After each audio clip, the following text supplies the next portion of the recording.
Sorry about that. Well, sometimes likes to crash on startup for some reason.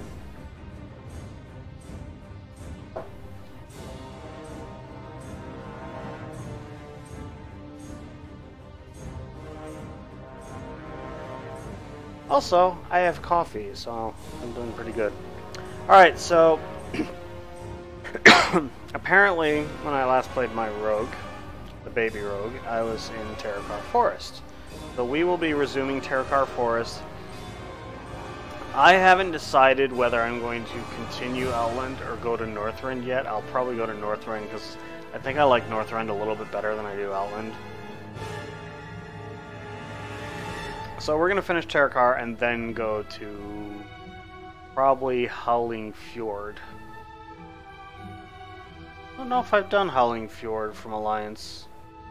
I don't remember which zone I did on the Alliance Death Knight there, so I couldn't answer that for you. So what we're going to do is we're going to figure that out at some point. I'm not going to get to that point today, and that means it'll be a month before I'm able to play it, so there's always that. Alright, so I'm apparently in an inn. I have a few quests. I'm in an inn and I have quests. The inn is not giving me rested experience. Hello. Oh. Farewell. No wonder my rested experience kind of sucks, because I wasn't in an inn. Because the inn is over here. Okay. That's normally what the inns look like. Why is the inn over here? And why is that in the Blood Elf style building? I don't know. Hello. I mean, I know it's not a Blood Elf, it's a High Elf, but whatever. Good luck, friend. So, what quests are we on now? 10 Lost Spirits Slain, 10 Broken Skeletons, 6 Shatar Warrior Freed, 8 Draenei Vessel. You know what, I'm curious with the level scaling, what level is everything up here gonna be?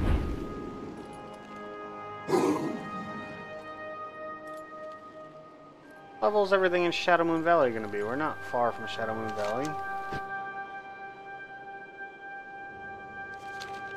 Because I can't remember if it was a minimum level based on the zone, or whether everything scaled from 58 to 70, or 80 rather. I don't remember the details.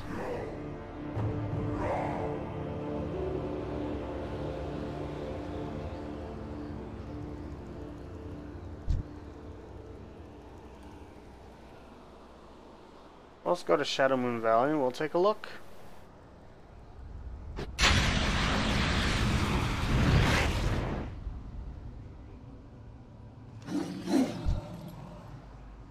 Oh yeah, there's 68, so there is definitely a minimum level.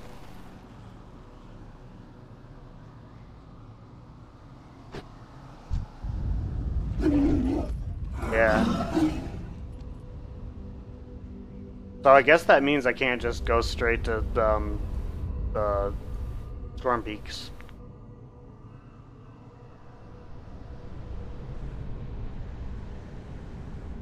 So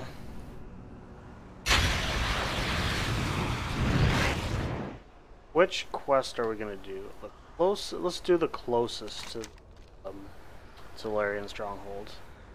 So that'd be number 2. Where is Ironjaw anyway? Oh, it's all the way up there.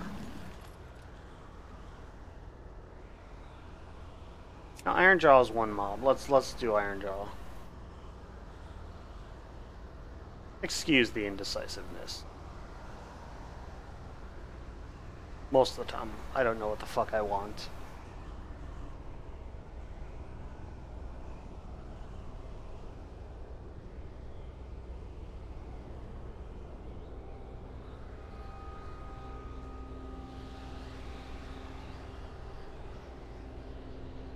Okay, where am I going? What the fuck am I doing? I don't know, and I don't know.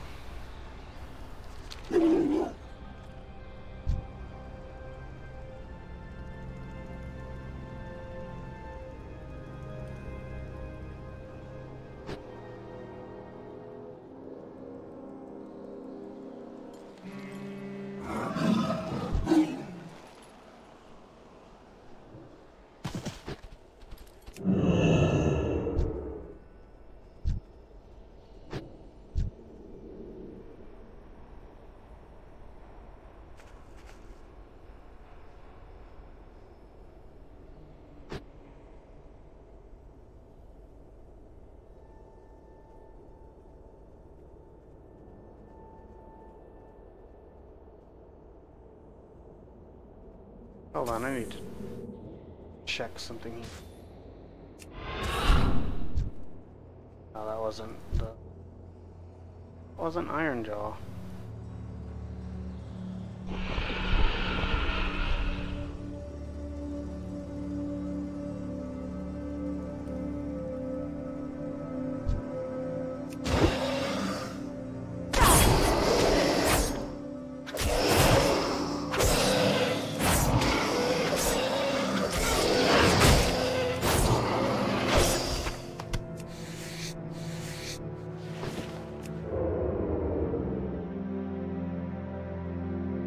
Hey, why is Blizzard trying to stream?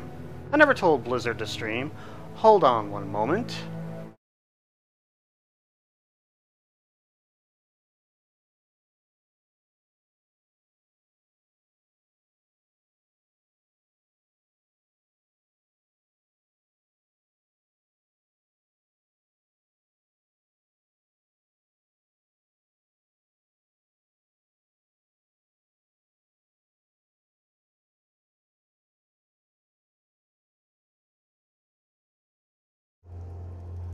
Okay, there we go.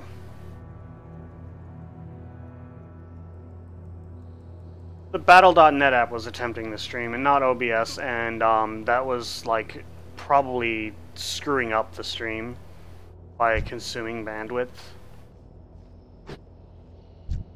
I mean, I have enough bandwidth to upstream bandwidth to do a 4 megabits per second one through Battle.net and an 6 megabits per second one that I'm doing now, because I typically get about 12 up, so 11 to 12, but that doesn't leave a lot of room for much else. So yeah, where is, because Ironjaw is a wolf, that's why. I was thinking it was a basilisk for some reason. Ironjaw is a wolf.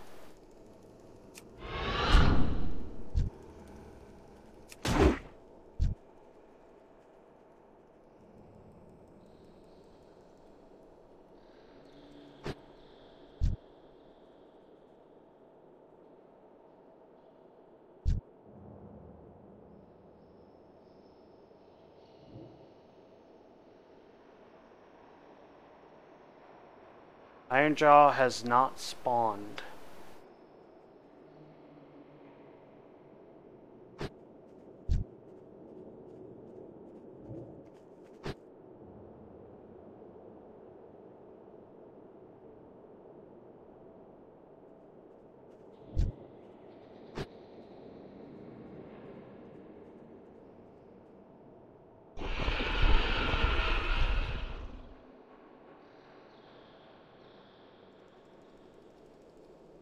You know what?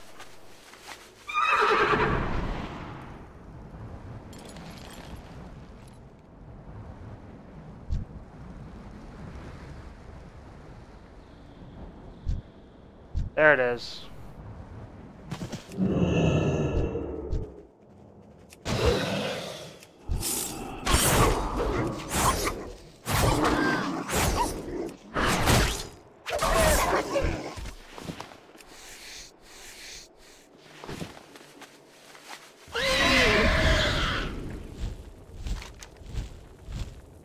Let's go up here and go to Turum to get the Draenei vessel. Why not? That's closer. Hey, Deadfire Nation, how you doing? Leveling the baby rogue while I'm able to play without my active subscription, because I don't have an active subscription right now. I'll change that at some point. I'll subscribe next month. I'll resubscribe. You don't get a level 64 rogue without an active subscription at some point.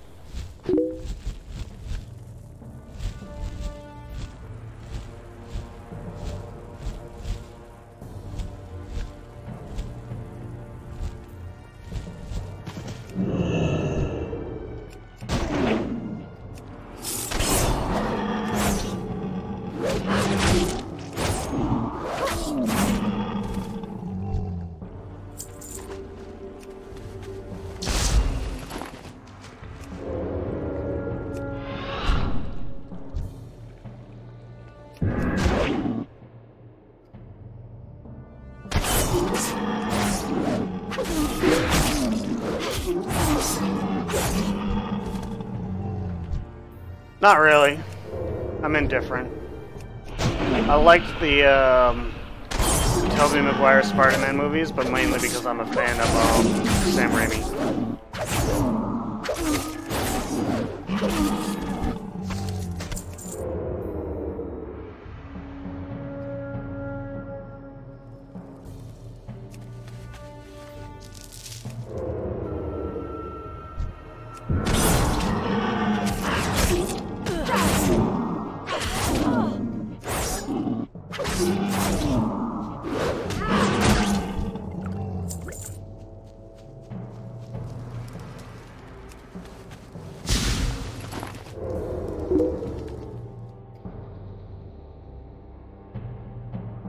The one with Andrew Garfield? It's alright. I think I liked Tobey Maguire a little better as a Peter Parker / Spider-Man.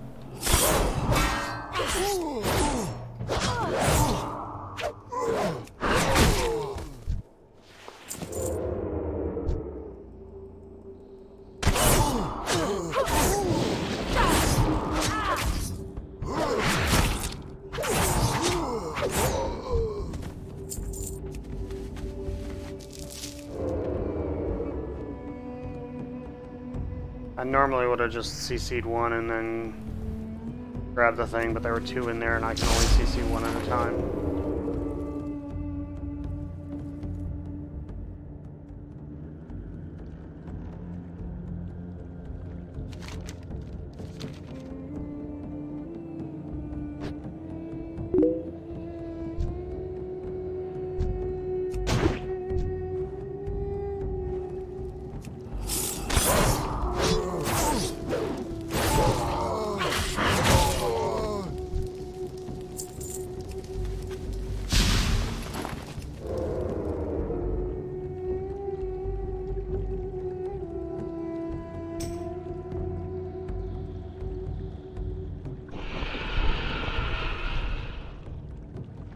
I haven't seen the newest one, so I don't know how Tom Holland is.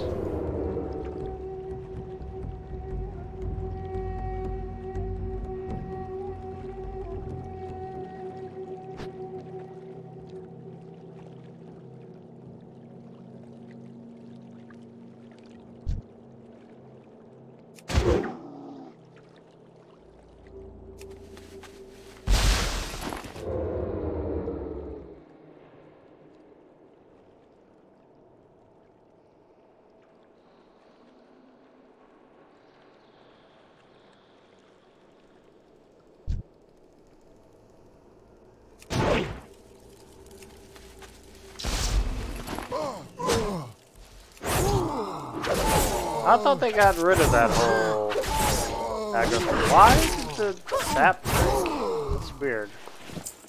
That should not have happened. He should not have attacked me. Maybe when I looted the thing it did AoE damage, because the saps break on damage, so... Maybe I have to kill these guys anyways.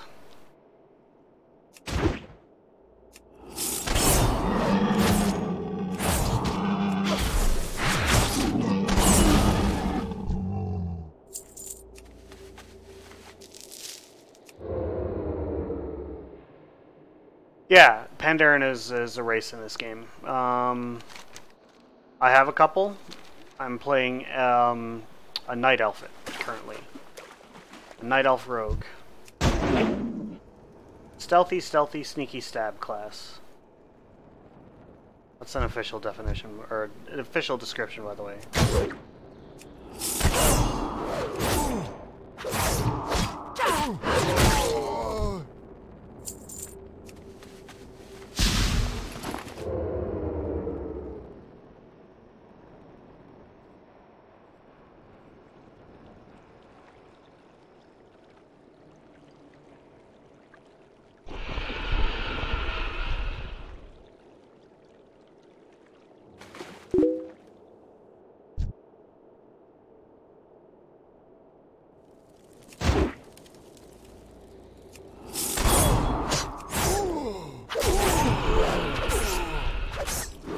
Yeah, it's a role-playing game, so it's all story.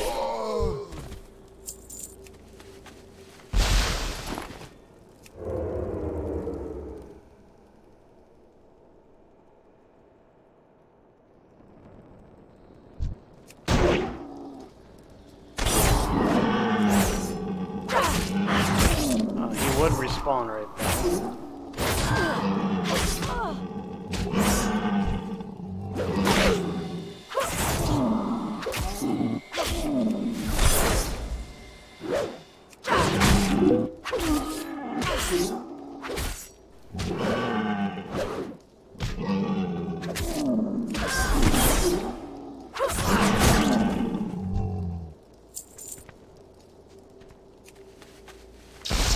Yeah, it's only on PC. There is no console version. This game would not work on a console anyways because of the control scheme. It wouldn't work. The only way to pull off an MMO like on a console would probably be Elder Scrolls Online. That's about the best you're gonna get. This is very different from that.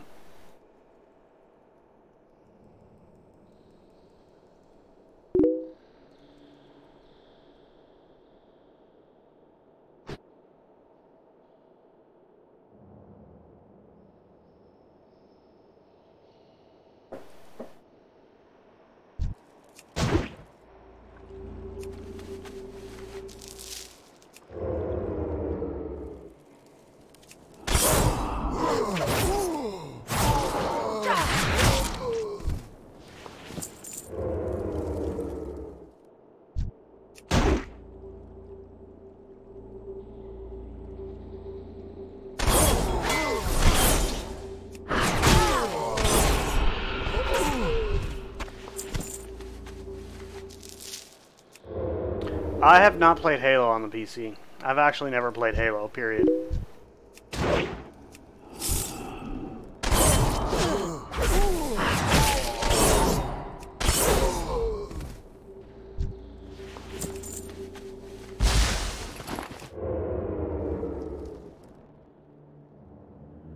Oh, this quest is taking a really long time. The drop rate on these is way lower than it should be.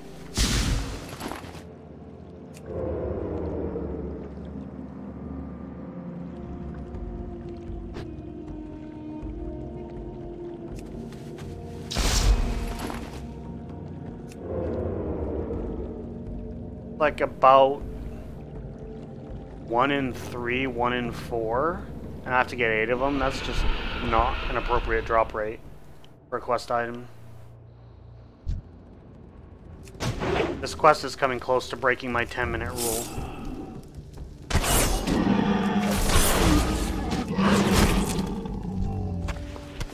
What I mean by my 10-minute rule is if a quest takes longer than 10 minutes, I drop it. Unless it's like a raid quest or a group quest or something like that, or a long complicated quest chain or something like that. But for generally speaking, I limit quests to 10 minutes. And the reason why I have this this arbitrarily imposed limit is back in the Burning Crusade, there was a quest that I had to do where you had to fetch ears off of centaurs. It took me an hour and a half, and I actually got angry by the end of that quest because of how stupid low the drop rate was. But, you know, that was Vanilla WoW, and Vanilla WoW is not as good as people remember it.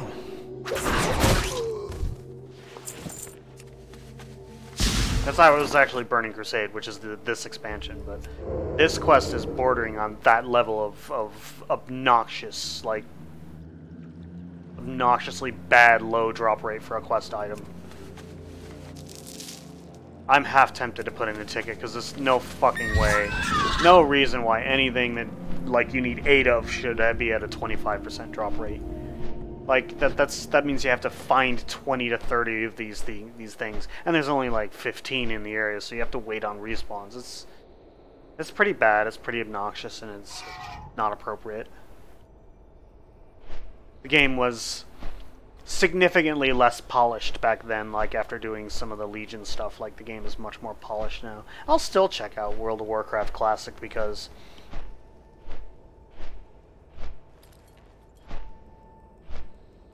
The Slayer? No, that's the heavy metal band Slayer. The song is called Hell Awaits. That's the intro to the song Hell Awaits, which is an album they were released in 1984. It's the first track on that album. So we have a quest, couple quests to turn in here. There's one over here. How are you? I have not played Alien Isolation. I've watched Baron play it quite a bit.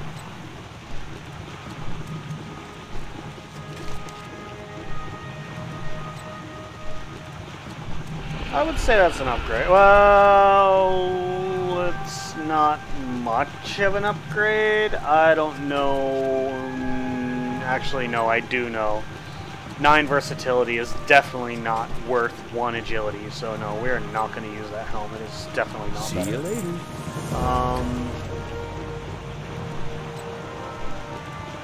So we are not going to use that helm, so we are going to... wait, am I an enchanter? I don't remember. No, I am not, so we're going to sell that to a vendor. I have many lucky dudes. This game came out in 2004. It is an old game. Came out in 2004. Right now, I'm in an area called Terokkar Forest, which is part of the Burning Crusade expansion, which was released in 2007. Or 2006 or 2007, I don't really remember which. Do I have only 1 dagger? No. Oh, because that's offhand weapon, that's why.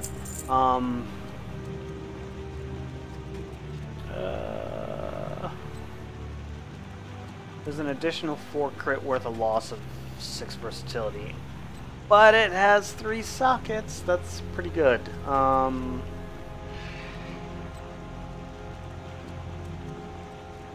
You know what? I might end up using that, but with 3 agility sockets, it would totally be worth it then. That is definitely not an upgrade.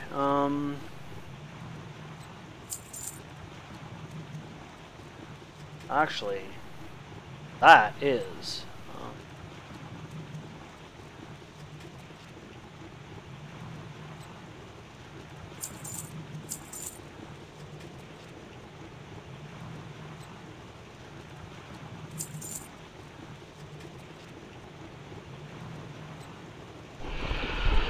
Yeah, that definitely is an upgrade. We're gonna use that.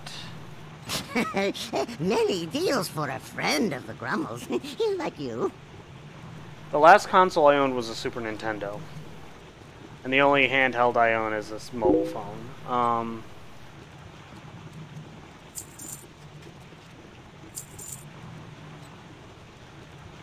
Good fortune to our friends. Okay, so this is from the Burning Crusade expansion, which came out in 2006 or 2007. Wrath of the Lich King came out in 2008. Cataclysm came out in 2010. Miss Pandaria came out in 2012. Warlords of Draenor came out in 2014.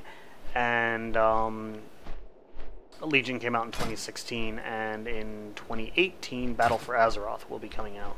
The game has had... It's still actively developed, actively updated, even though the game is quite old.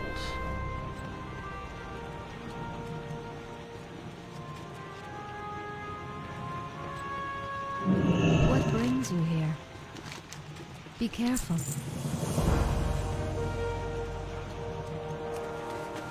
Alright, so let's fly back to Honor Hold. Where's that flight master? I don't remember. Up here.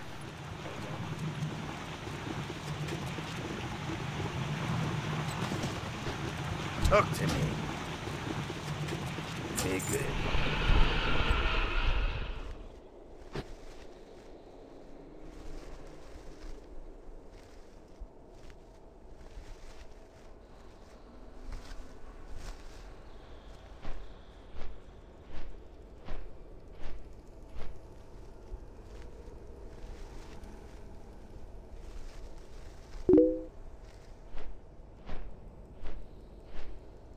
It doesn't really have an ending at all.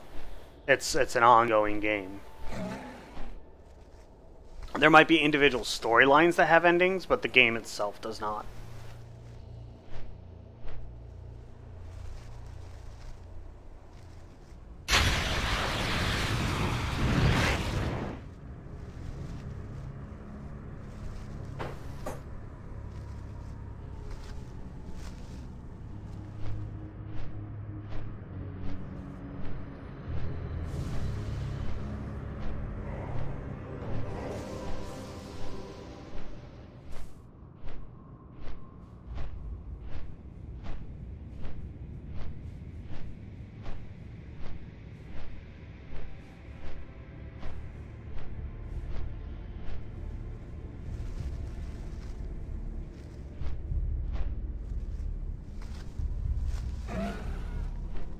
I believe there's a jewel vendor in Honor Hold, and that's the reason why I'm coming back here. I know there's one on the Horde side in Thrallmar, so...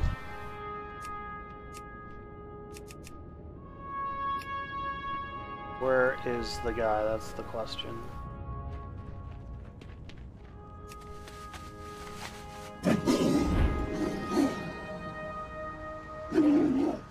You over here?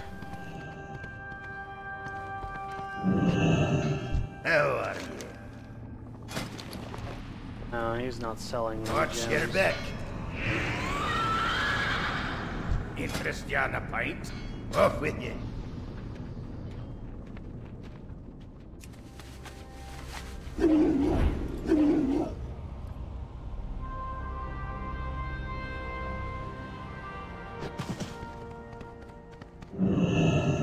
My, you're a tall one. My, you're a tall one. What's on your mind? Hello. Farewell. And none of them are selling what I need.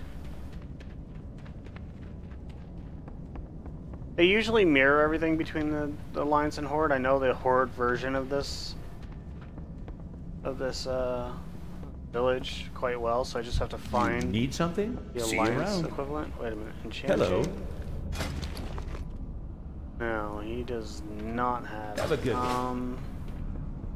Light be with you. Description. I buy and trade.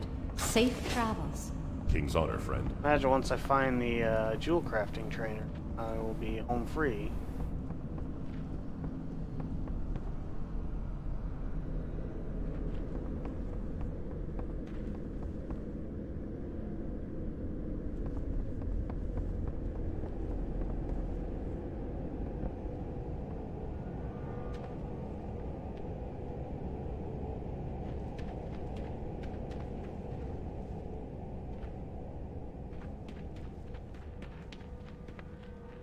No, I got rid of the Super Nintendo like a while ago.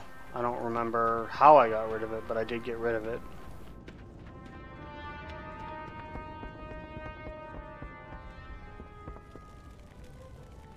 Oh, gem vendor, right there.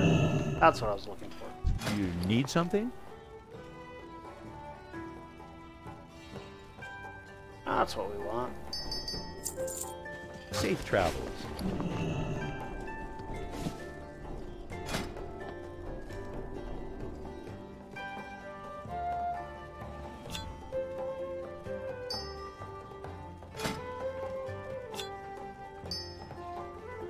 Actually, let's not do that. Let's split the stack first.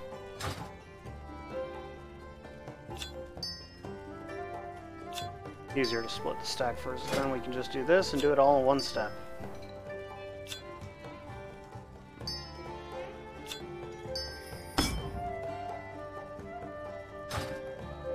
There we go. Now let's fly back to that place though. How are ya? Watch your back.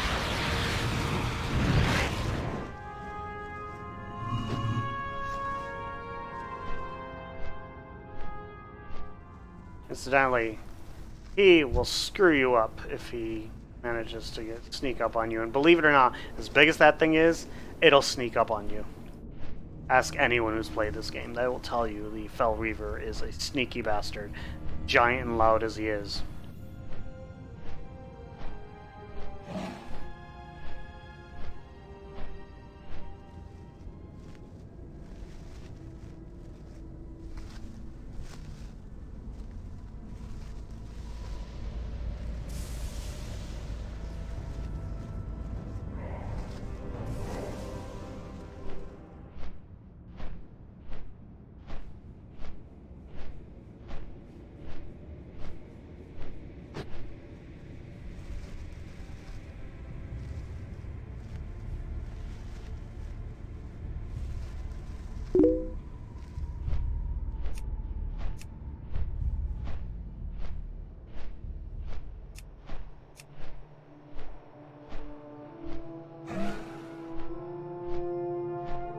Well, I don't know, because I've never actually really played much in the way of console exclusives. So I don't know. I couldn't answer that. I'd like to see the whole notion of platform exclusives go away anyways. It should be about the game, not the system you played on. But you know, Sony and Microsoft don't want that to be true because they want you to spend your money on their system. So I get it. It's business. That's the nature of business. They have to find a way to sell the consoles. But honestly, I think your choice of console should be the platform your friends are on, not the platform. You should choose your platform based on your friends, not on the games you play. And that's becoming more true. There are fewer and fewer console, platform exclusives anymore these days. And most of the time, anything that's is a console exclusive is also available on PC. So you might see a lot of games that are PS4 and PC only, or Xbox and PC only. Like PUBG right now is Xbox and PC only, or I'm not sure. Like for a while, I think Friday the 13th was only PS4 and PC, but I don't remember. I don't know. I don't know consoles that well. Alright, so I have to kill broken skeletons. Don't walk over the bright, shiny bones.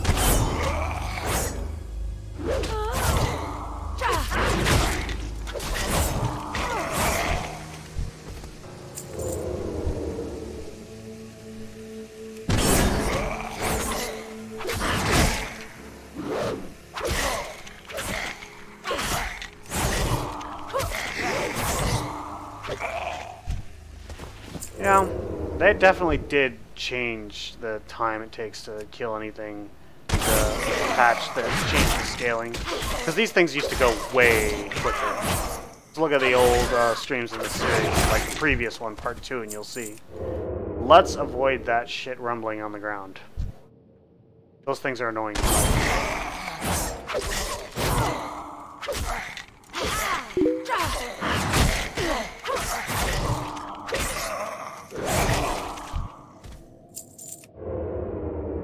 Probably not.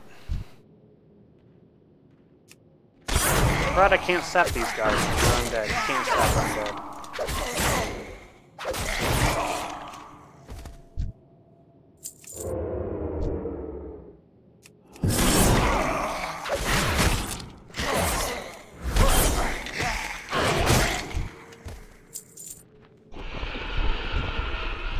No, I don't have to kill those.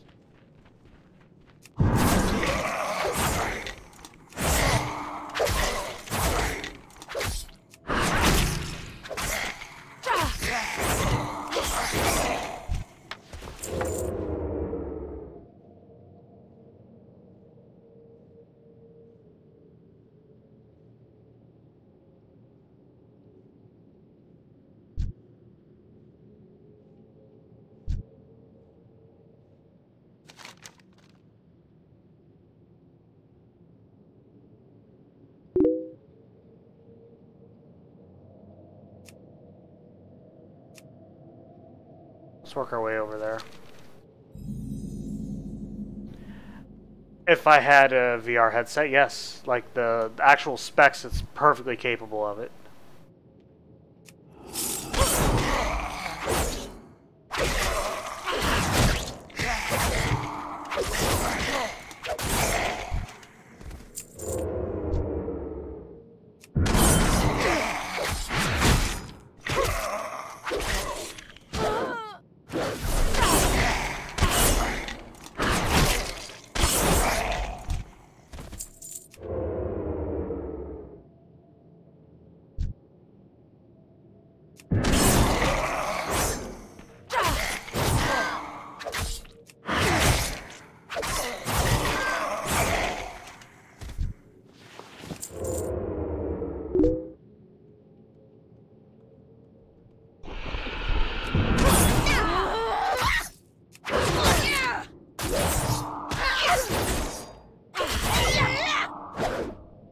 I don't know.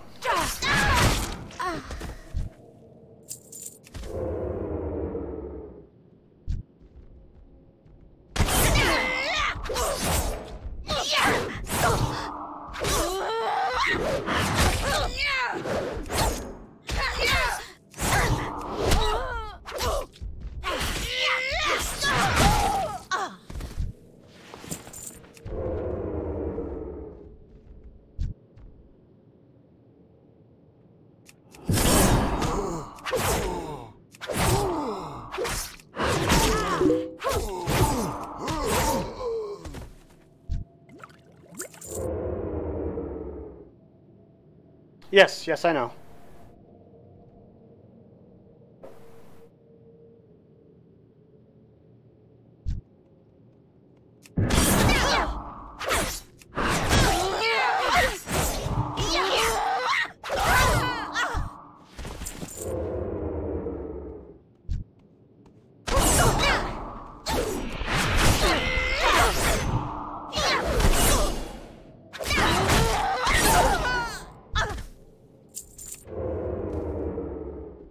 I have no reason to kill the cleft hooves, so I am not going to kill them. Oh, those guys can see me. See, like, the guy that I have targeted there, the accursed apparition, if you look, you'll see a blue circle, like an eye above his head. That means he can see through stealth, so if I walk up to him, he will aggro me.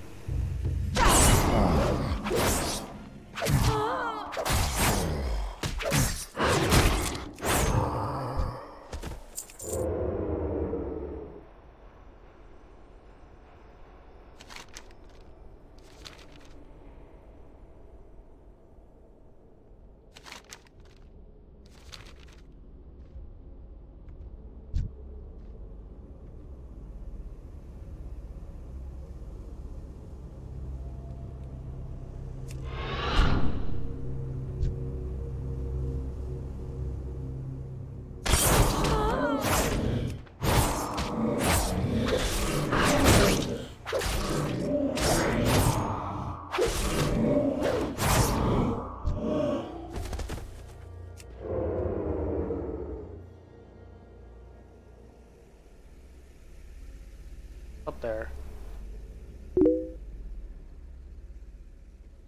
Relic of some sort? So I have to go over here.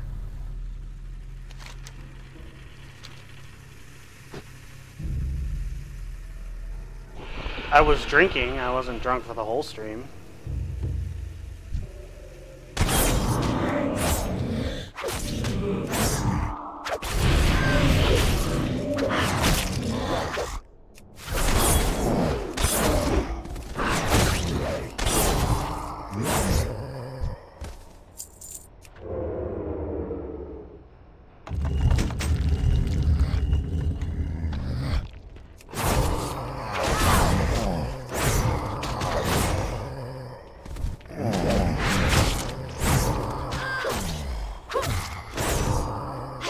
Where is my freaking AoE ability? Do I even have it yet?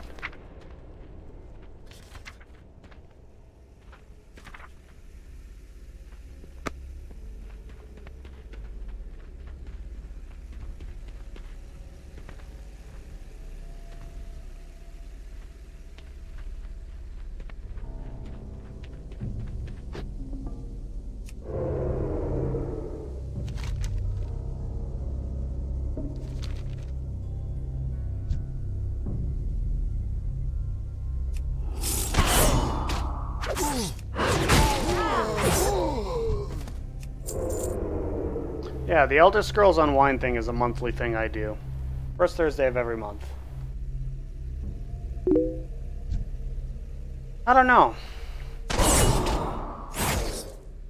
I'm not really keen on Dead by Daylight, and that's what he's been playing a lot, so I haven't been... I'll stop by, say hi, and then move on. Play a game or something like that. I don't really care for that game that much.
I don't know. I haven't actually been reading up on it.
I'm not sure how well that series would translate to movies, to film. I'm not sure it would translate all that well, honestly.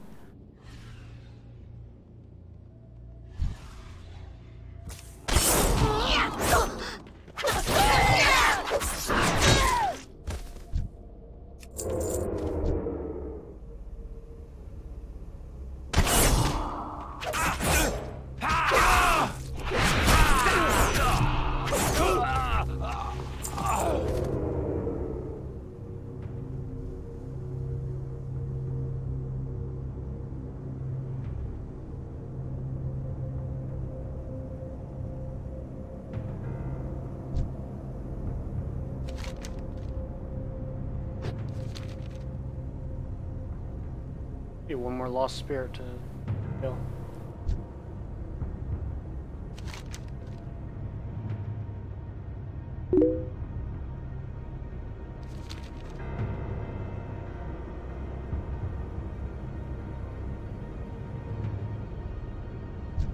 No, I didn't.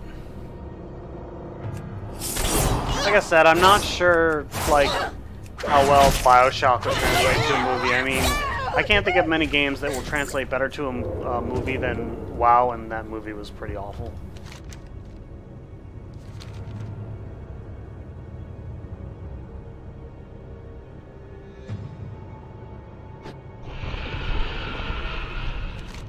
I have to go kill a bird now.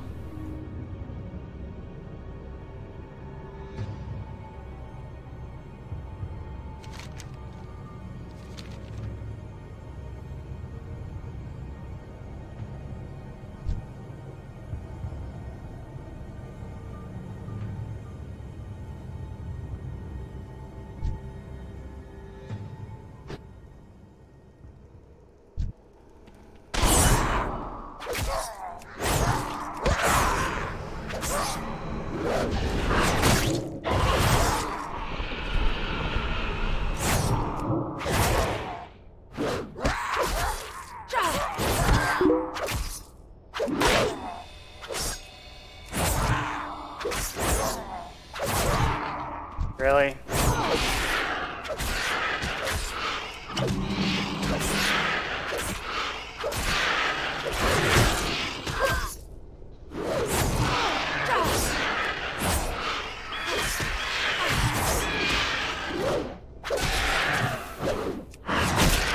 Come on, Jesus Christ. Was not getting any crits, which means I was not getting any extra combo points, and I just...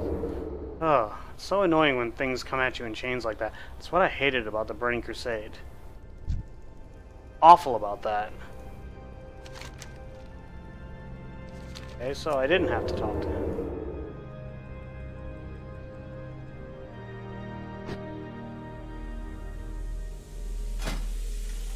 Oh, I have a disease, lovely. Oh, reduces my stamina and intellect. Stamina kind of sucks. Intellect, not so... Why? Oh, because I'm not in a guild, that's why.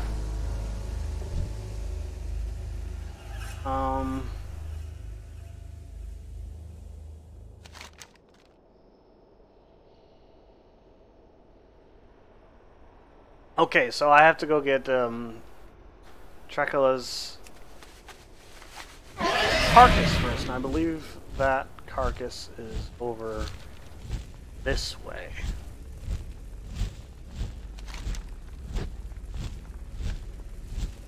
Somewhere over here. Bird that's on that mound, I think. I have not seen the Assassin's Creed movie.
I don't have Cloak of Shadows yet.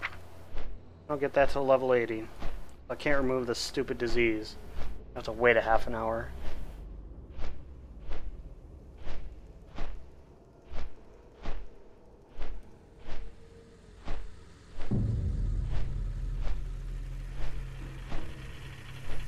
Probably got it from one of those frickin' bones. What do I get next? At 66 I get rank 2 of sprint. That's cool. 1 minute instead of 2 minutes is good. Proud of concealment at 68, that's pretty largely worthless. That's for if you're in groups. If you do group content, I'm not planning on doing group content. A dungeonless character. Alright.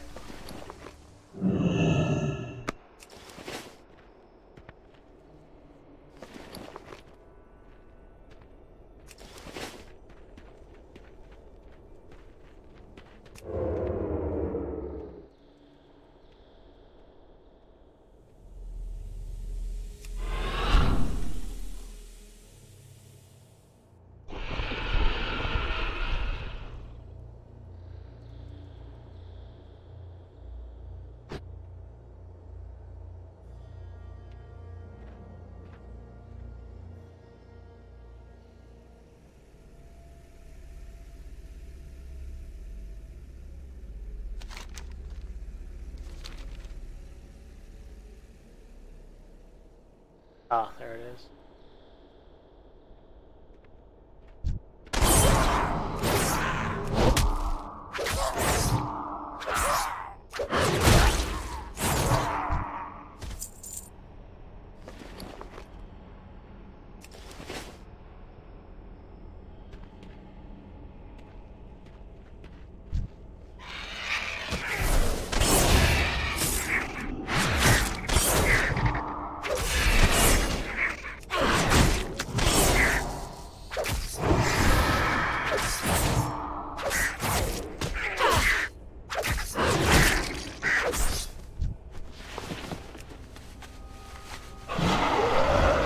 You know what?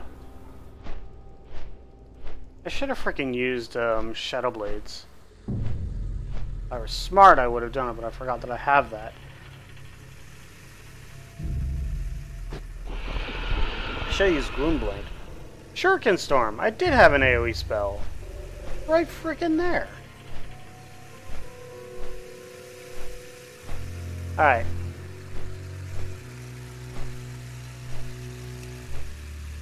One more quest. All the freaking way over there.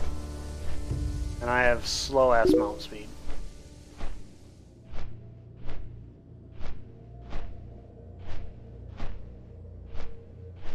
I don't know.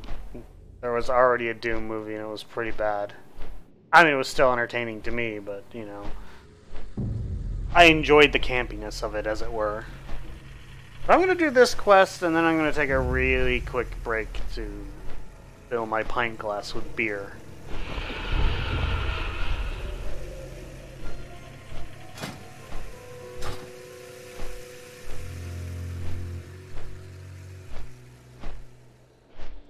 to go over here. Free. Oh, I remember this one. They're in the spider webs, so you have to free the spider webs. You have to eventually come back and kill the spider. Which is freaking huge! A ginormous spider. Freaking enormous. No, like bigger than these spiders.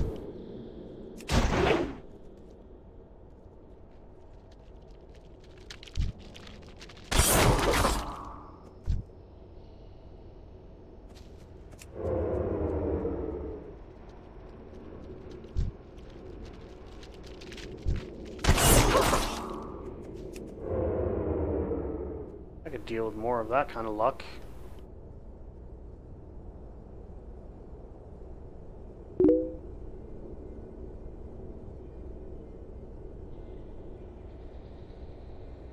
Yeah, the original one with Carl Urban was based on Doom 3. It wasn't a terrible adaptation of that game, but... Okay, never mind.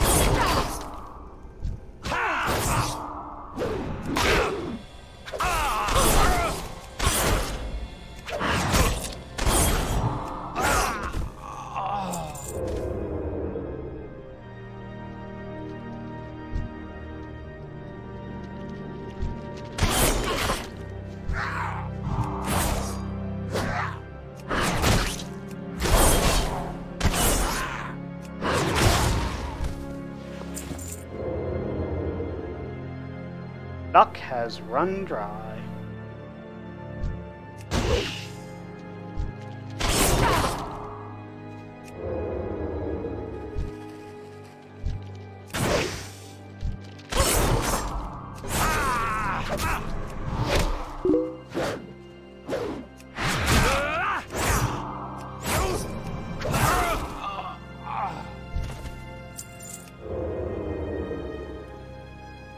Yeah, it's based on the model of it, but I mean the original Doom 2 Hell Knight was just a repalletized version of the Baron of Hell.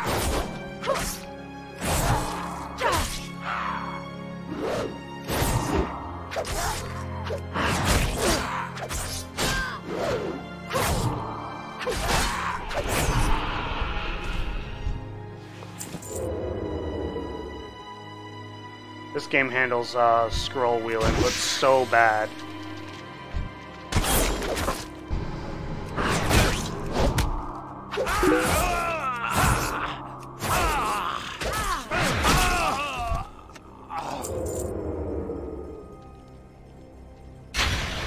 Yeah, the Hell Knight in Doom 2 was just like a more tan version of the Baron, and the Baron of Hell in Doom 2016 was almost exactly like the same model used in just an updated, high def version of the one used in Doom 1 and 2.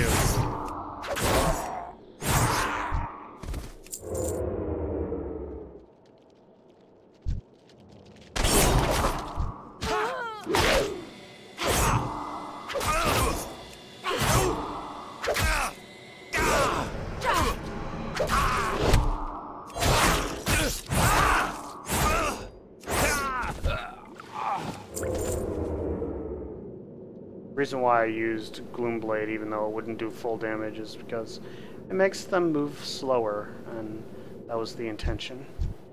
They like to run away and call their friends.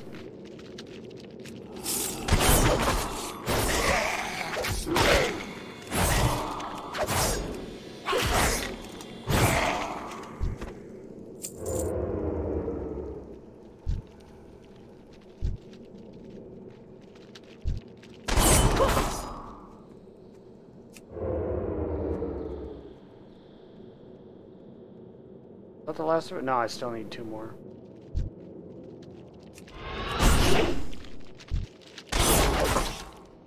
One more.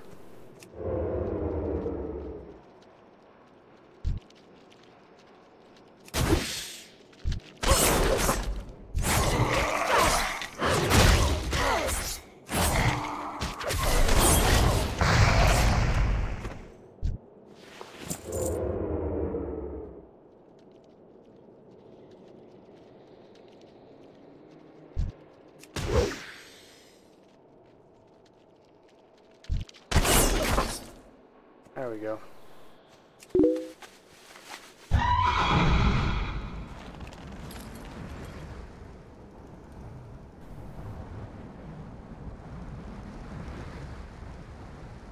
I haven't seen that meme.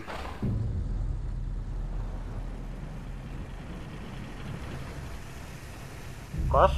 There's a quest here.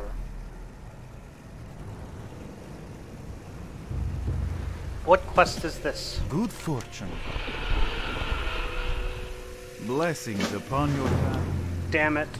I knew there was a quest to kill those spiders. They don't put NPCs in the game that don't serve a purpose. Oh well. I have to kill 20 of them.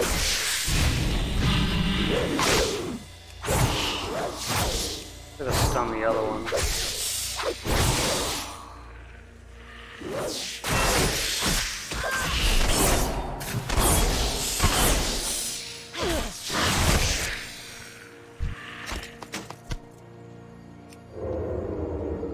Why did I stealth?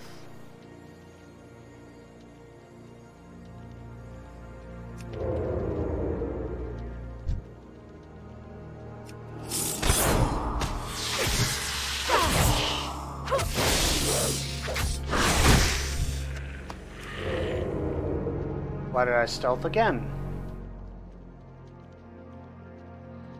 I fucking hate dots. Especially when I don't have Cloak of Shadows and I can't remove them.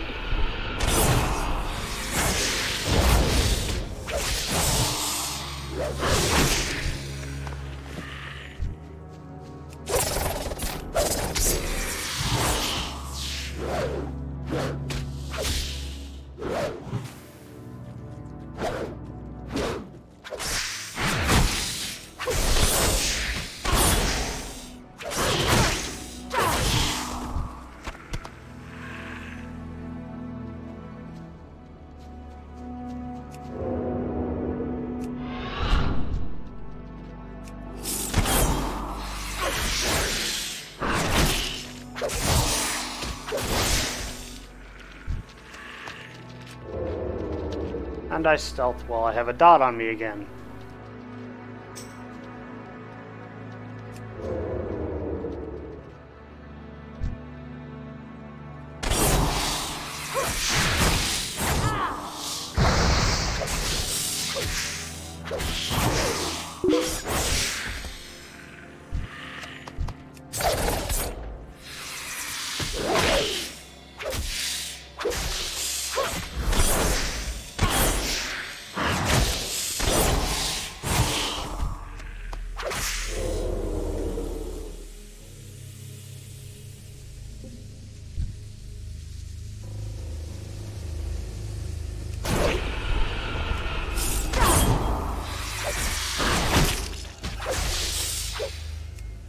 I wish this game did a better job of like processing scroll wheel input.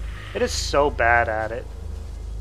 I should submit a bug report about it again because it's clearly not expected behavior.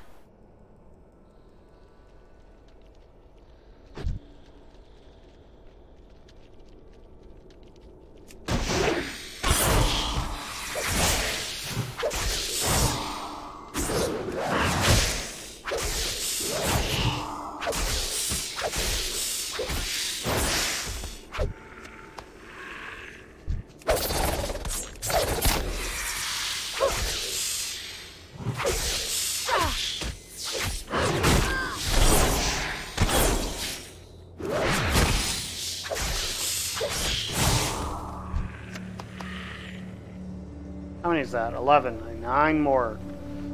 9 more. Only 15 minutes left of this stupid disease.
Let's wait out the 2 seconds. There we go.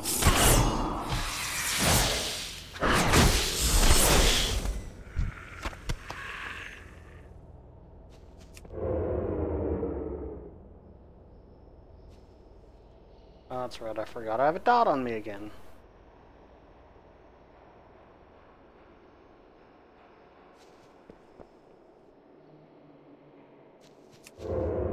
Five more. Gotta kill 5 more. There's one.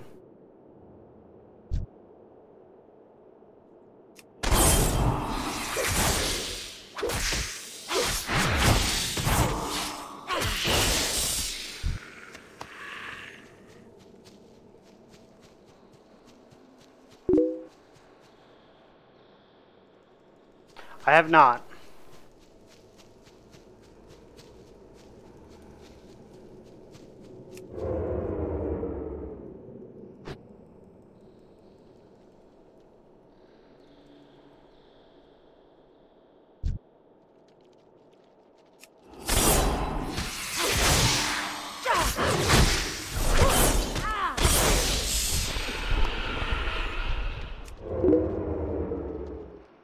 I have heard of it.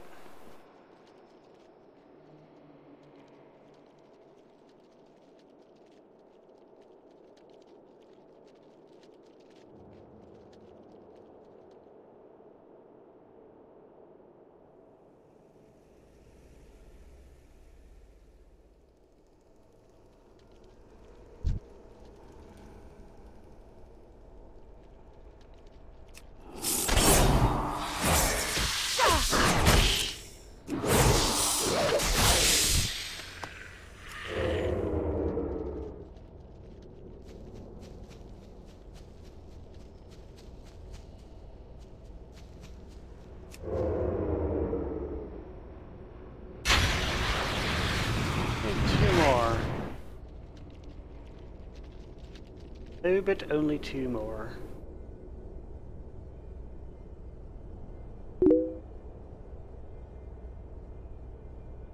Which one?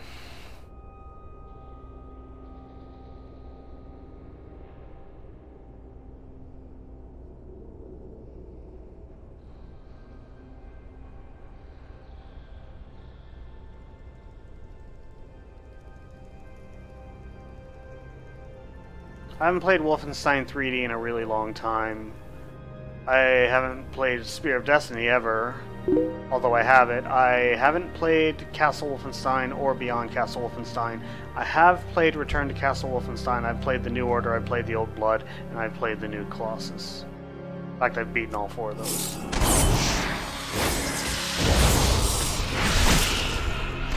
I don't really remember the Return to Castle Wolfenstein that well, because it's been years since I played it.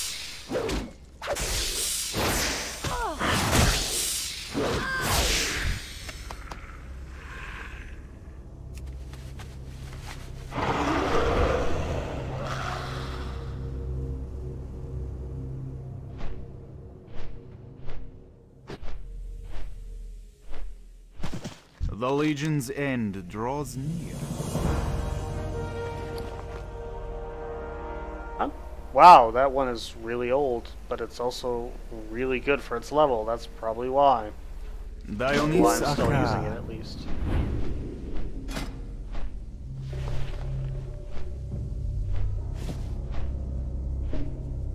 Don't have the required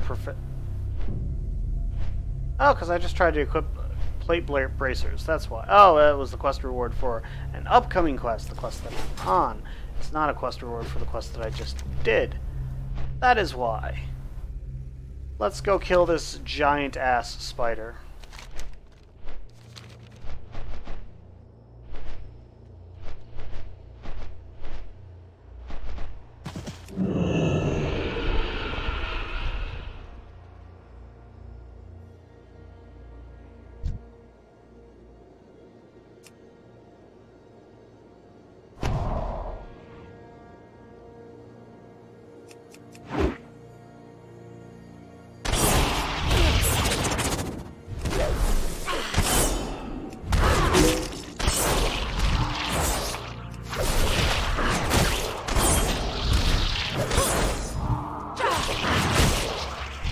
spider used to be an elite back then, and it required, I think, 3 players to kill. They changed that at some point. Yes, BJ Blazkowicz and Doom Guy are related. Wolfenstein, Doom, Commander Keen, and Rage all share a universe.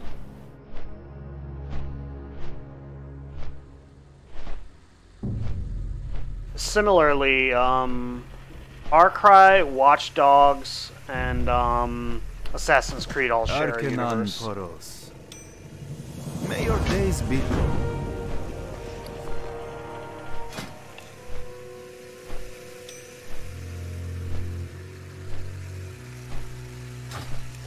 Only 8 minutes left of this stupid disease. And I have a bunch of quests to turn in. Anatombs. That's a dungeon quest, and I'm not doing dungeons, so we are going to abandon that. I think I didn't abandon it because I didn't want to just keep picking it up over and over again.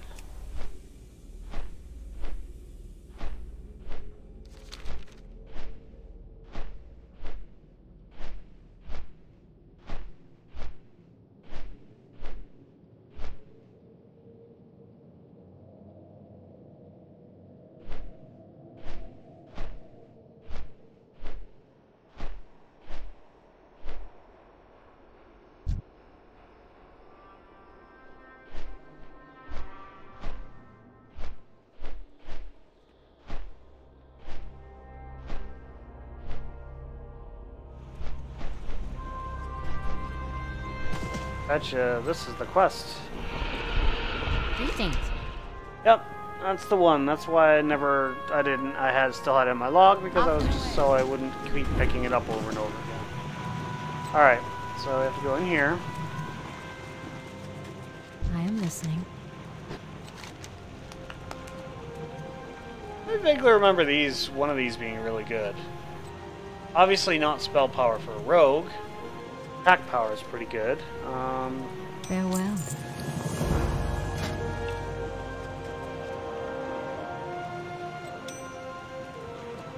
No, the other one was better.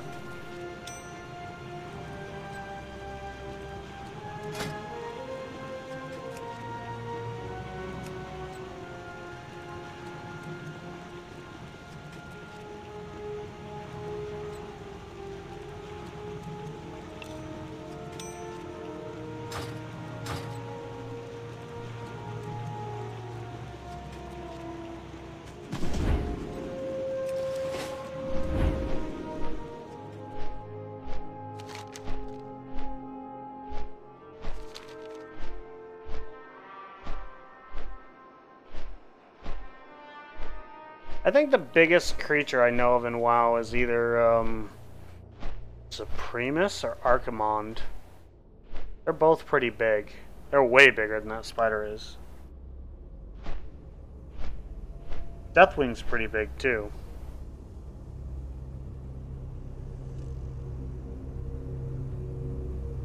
Oh no, Supremus is pretty big. I can't even show you Supremus right now because Supremus is a level 70 raid boss. If I go in there, I would be, assuming I could even zone in, I would be completely destroyed by the trash, and the trash would see me through stealth. I would be utterly destroyed. I wouldn't even make it very far. I certainly wouldn't make it to that boss because there are several bosses before that you have to clear just to get to that point. So I'd have to go on a different character. Maybe do a Black Temple run on my Death Knight. Take a shot at the Warglaze of Azeroth. I have that on my main rogue, not this rogue. I have a high-level rogue.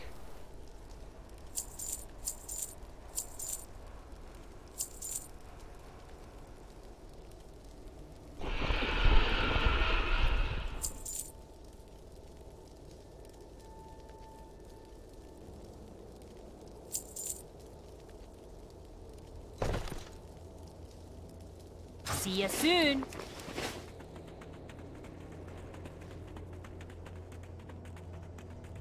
Live another day.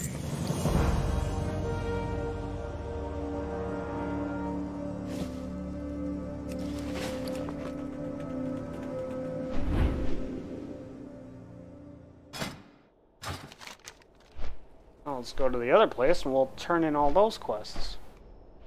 I don't think it'll get me to the next level, but it'll get me decently close. I have not played Brutal Doom. When it comes to Doom, I'm a bit of a purist. I want it to be as freaking close to vanilla as it can possibly get. I can understand the appeal to the, a lot of the mods. It's not for me, but I'm not going to discount it. If other people want it, if other people enjoy it, that's cool.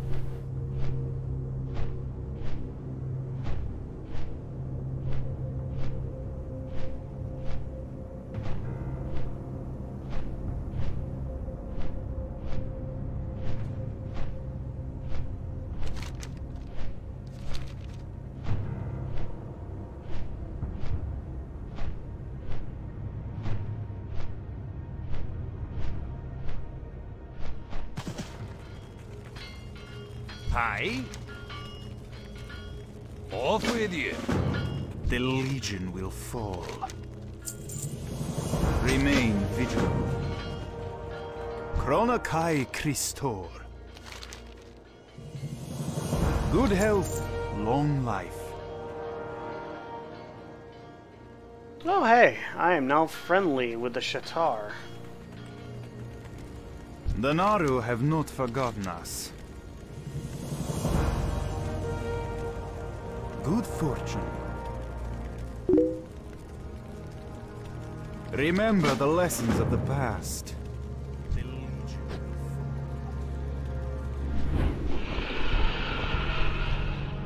Yes, I did know that. It's actually, it's part of canon along with Doom 1, Doom 2, Doom 3, and Doom 64. The movie is not canon. The movie is an adaptation. I will be right back.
Okay, I'm back. How are ya?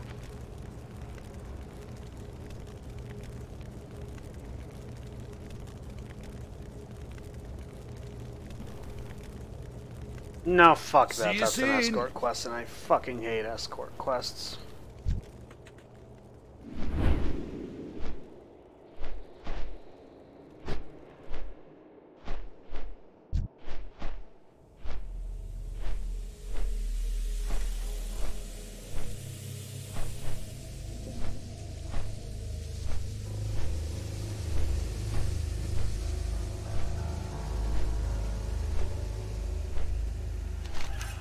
Why is this failed? Oh, because it's an escort quest. I don't want to do an escort quest. Fuck that.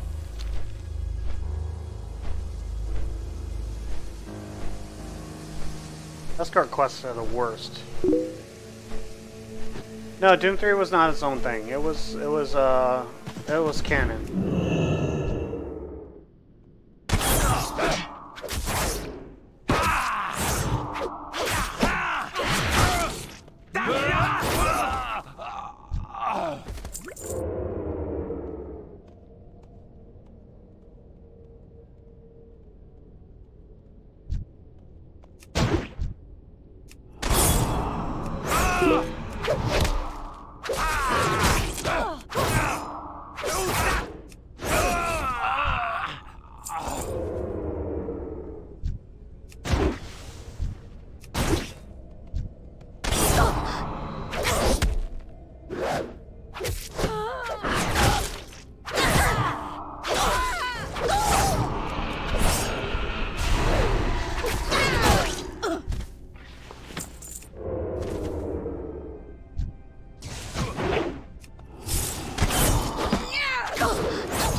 I hate runners.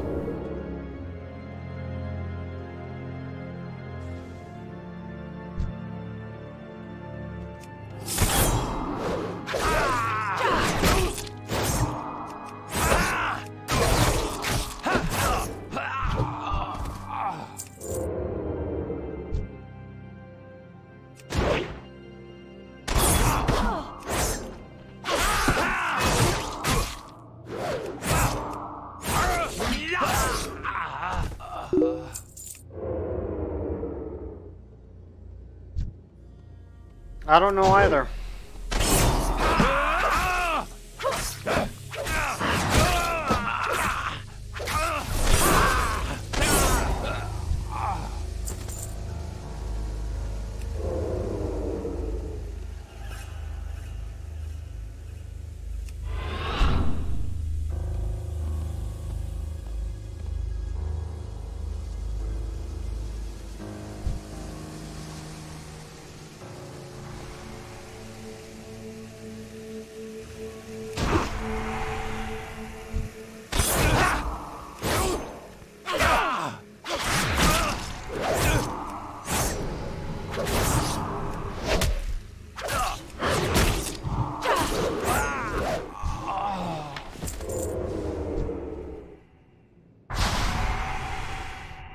I don't even need to kill them. Why am I killing them?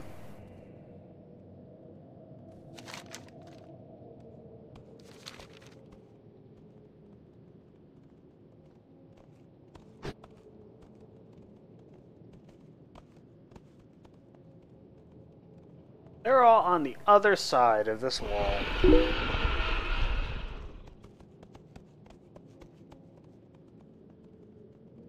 I don't know. I think it's a parallel universe because the underlying implication is that there are all these parallel universes where the demon invasion happens regardless.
Interesting.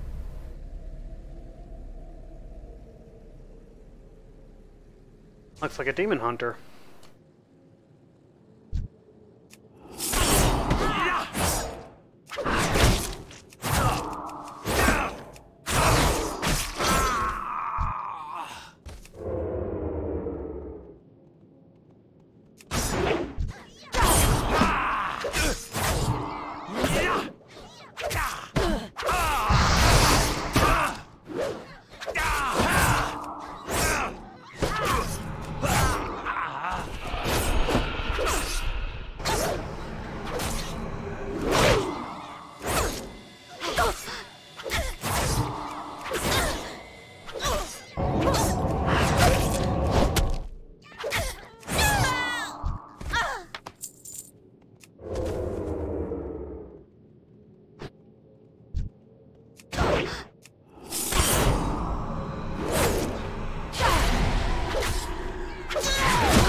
I've killed all the doomsayers, I just need 2 more initiates.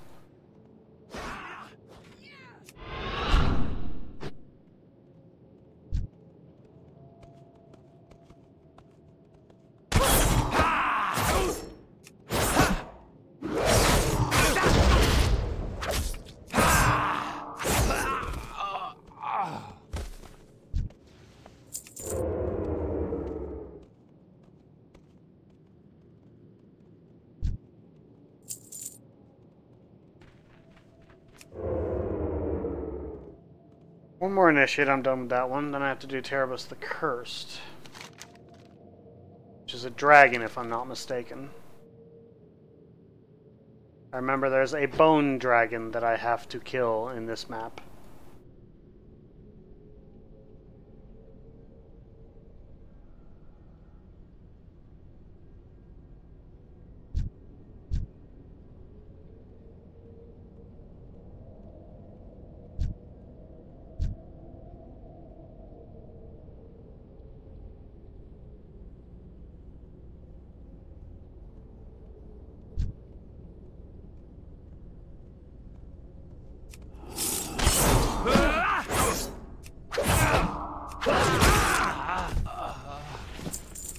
Yeah, let's go kill me a dragon. Let's ride me a dragon on my way to kill me a dragon.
Okay, so I need Doom Skulls.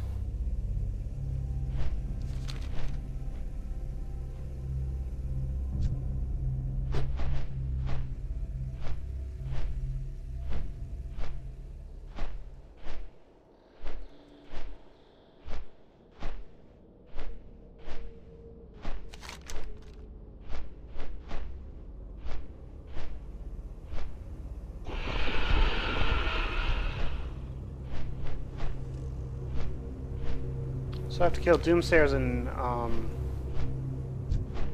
Death Speakers.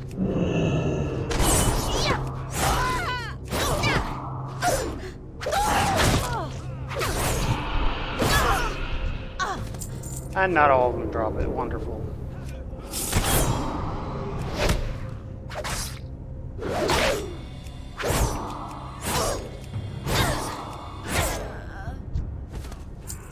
As a matter of fact, it looks like they drop it at a really pathetic rate.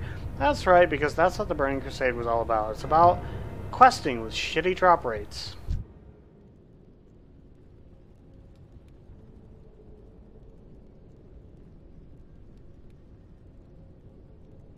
Maybe the Death Speakers have a much better drop rate of them.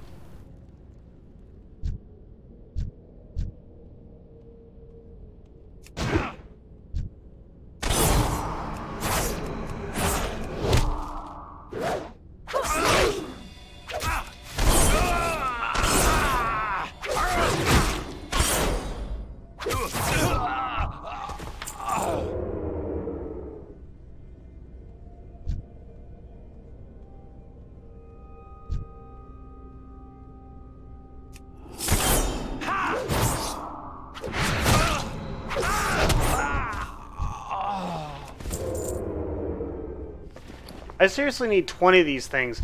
That shit should be a 100% drop chance if you need 20 of them.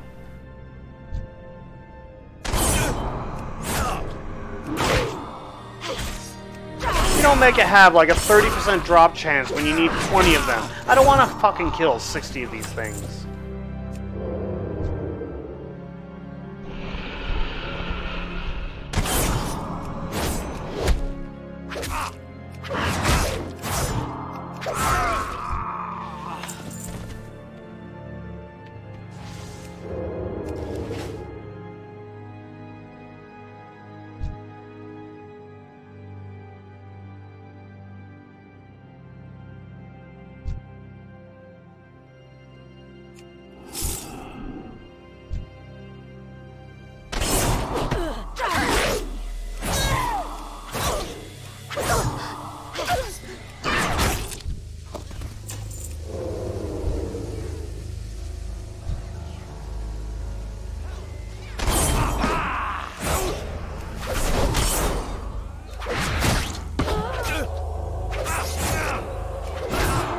You know what?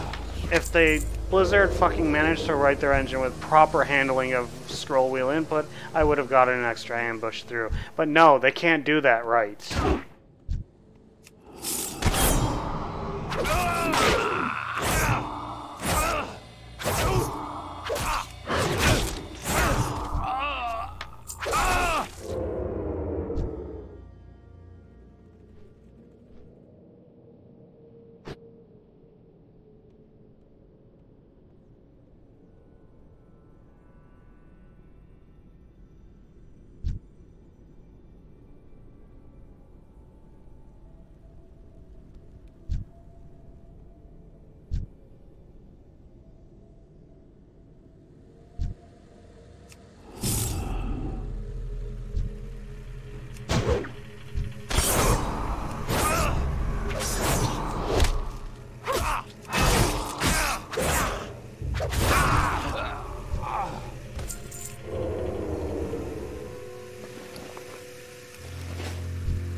You know, fuck this quest.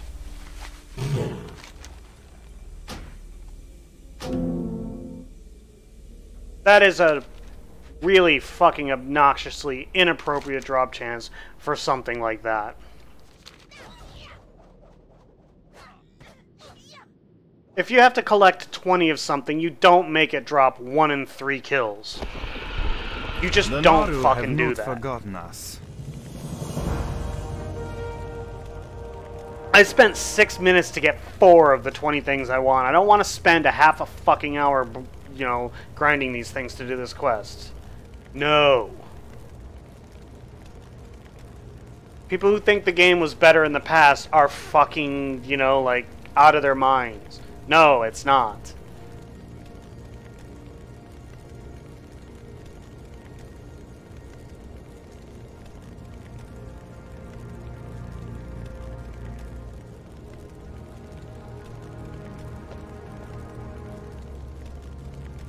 Do not lose faith. That would be the Arcanon beer. Poros. May your days be long and your hardships.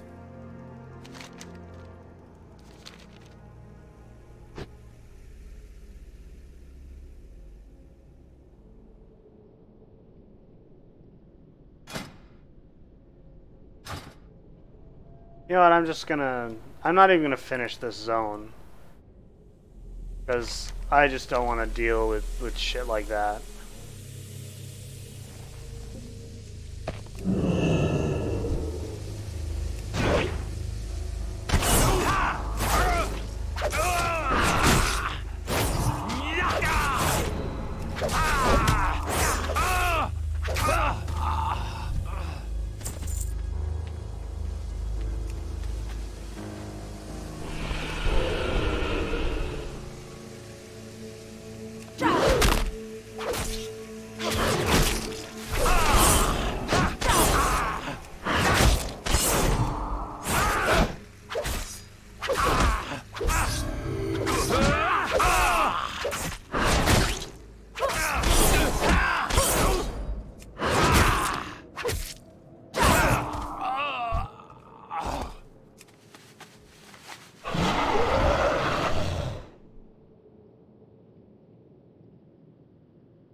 The Legion's end draws near. Alright, so what we're going to do now is we are going to head to Shadrath. First we're going to choose where we're going to go next. Let's go to Northrend.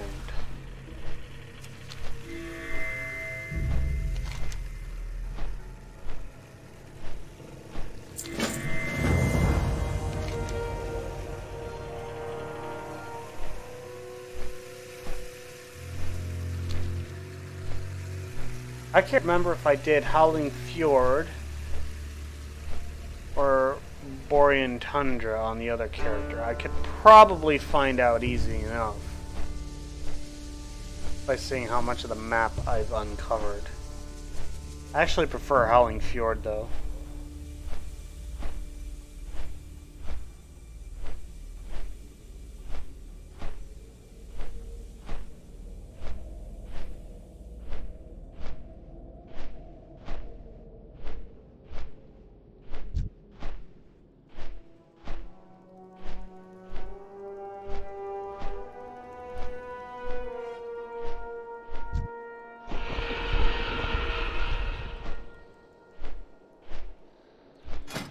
Did I choose? That shows the Shatar or the Eldor, not the Scryer. So what's gonna happen is I'm probably gonna be kicked out if I fly over this area.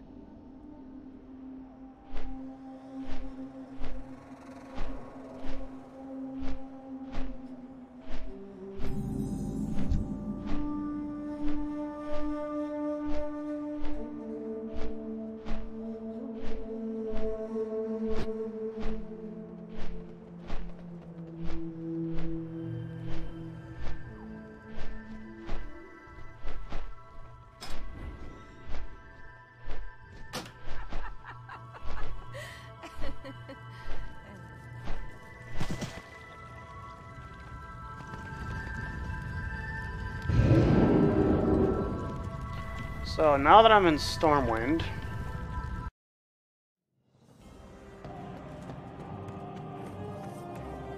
I'm going to log out briefly. Switch characters.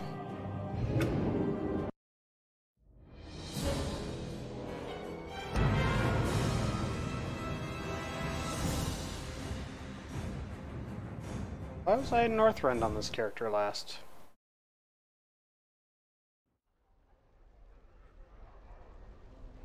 $1 for some reason, I don't know. The Northrend version of $on. Let's see.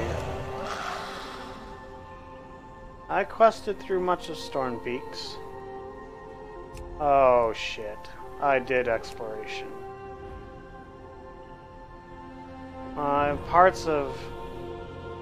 Well, how much of Dragonblight have I done? Almost nothing of Dragonblight. A lot of Grizzly Hills. A lot of Zoldrak. I think I started in Howling Fjord and worked my way up. Let's look at our quest log and see. City...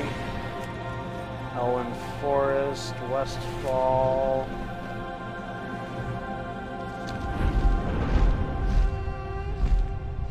Let's go to Howling Fjord and...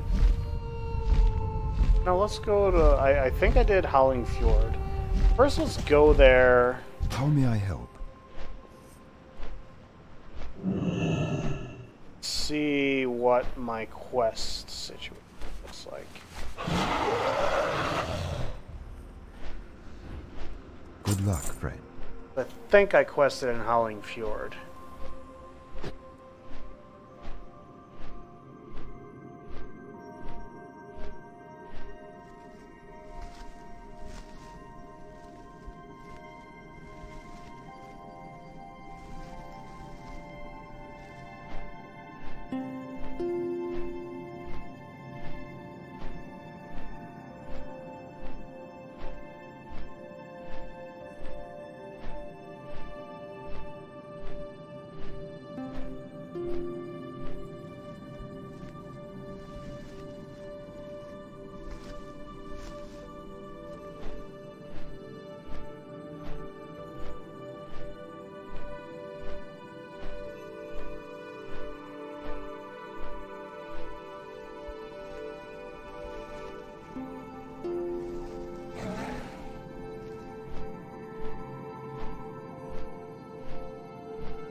Wow, I was never kicked out of this guild.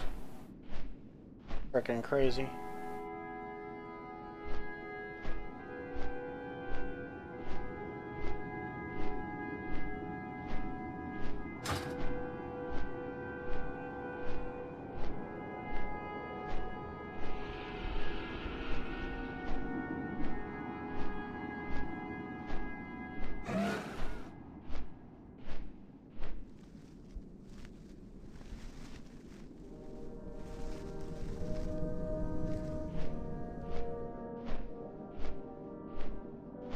That itches a little bit.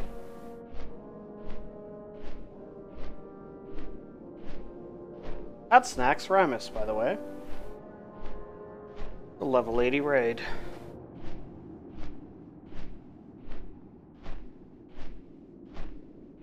Couldn't get there without flying back in the day. Someone had, at least 2 people in the raid had to have flying. Northrun flying to be able to run that instance.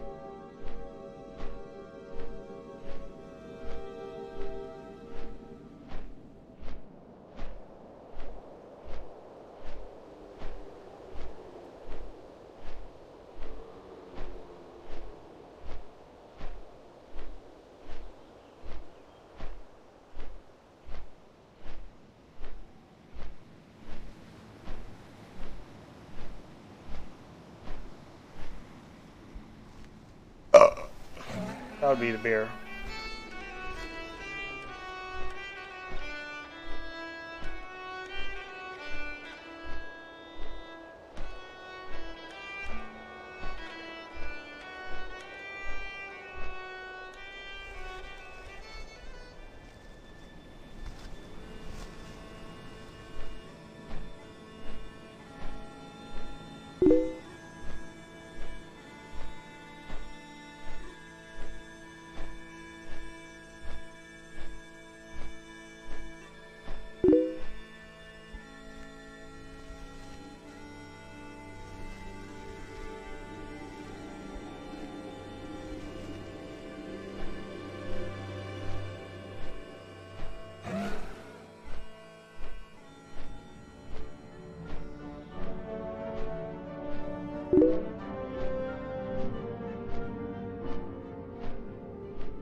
Hey Epiphany, how's it going? Let's see, no one's offering quests. I must have already done this side. Go to Borean Tundra, see if there are quests there. What's on your mind? See you soon.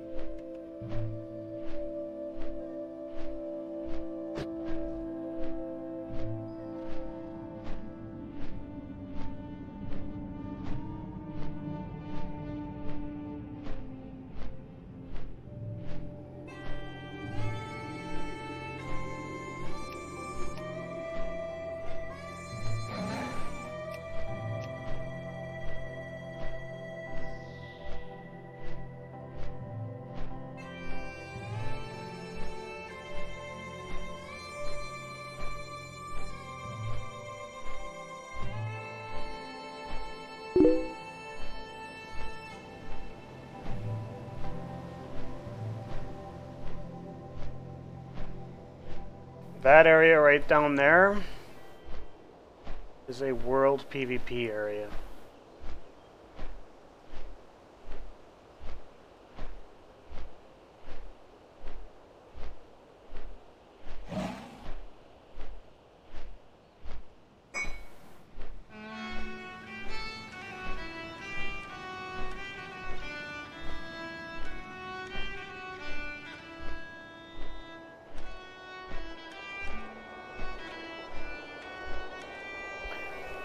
You want to know what's kind of cool about this game? You know, there's a log flume in it. There's like all kinds of like interesting little Easter eggs in the game. There's actually a log flume in this game.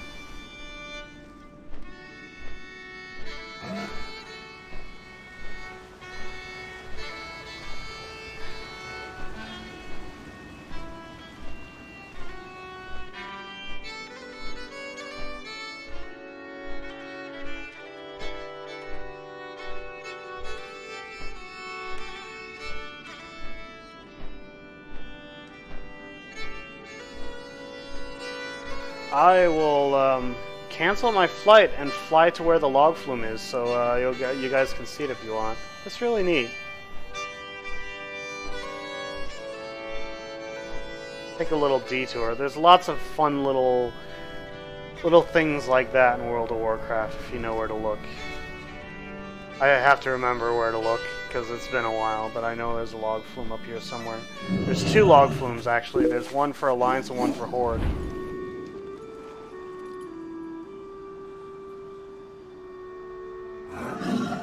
I believe it starts up in Zuldrak. Grizzly Hills.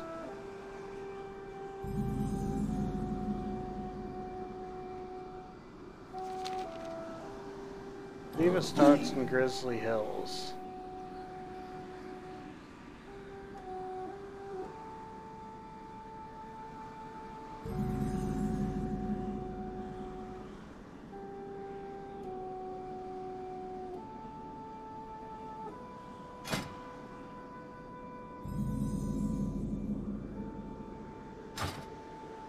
The fun part about figuring out the log flume is trying to remember where it is.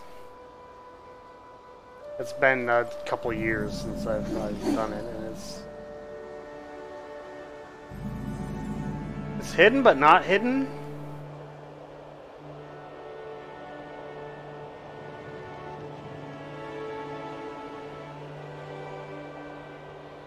Starts in a world PvP area, logging camp. Blue Sky Logging Grounds, that's where it starts. You don't have to engage in PvP to do it either.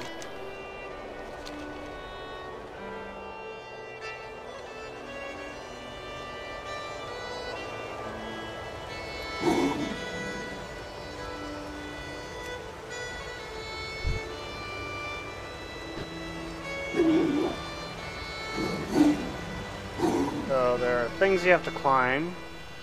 Yeah, that's where it starts. To the left side or the right side? I can't remember which one's the Alliance side and which one's the Horde side.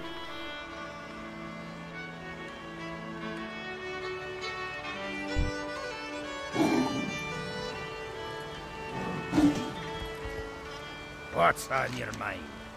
What's your back?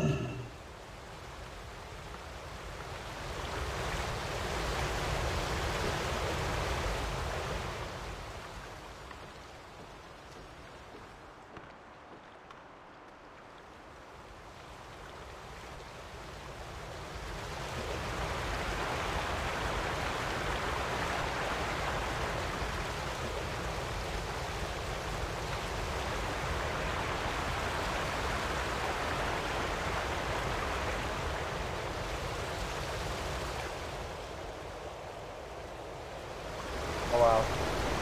Let's say, no, that's a cobalt beam. That's not that rare.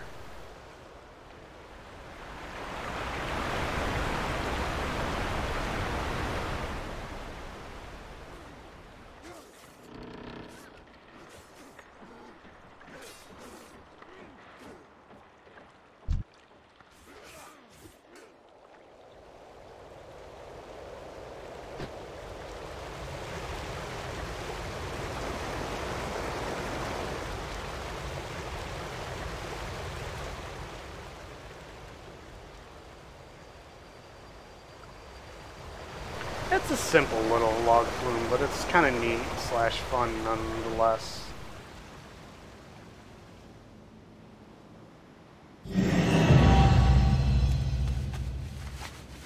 Apparently that's the only area I needed to explore this area.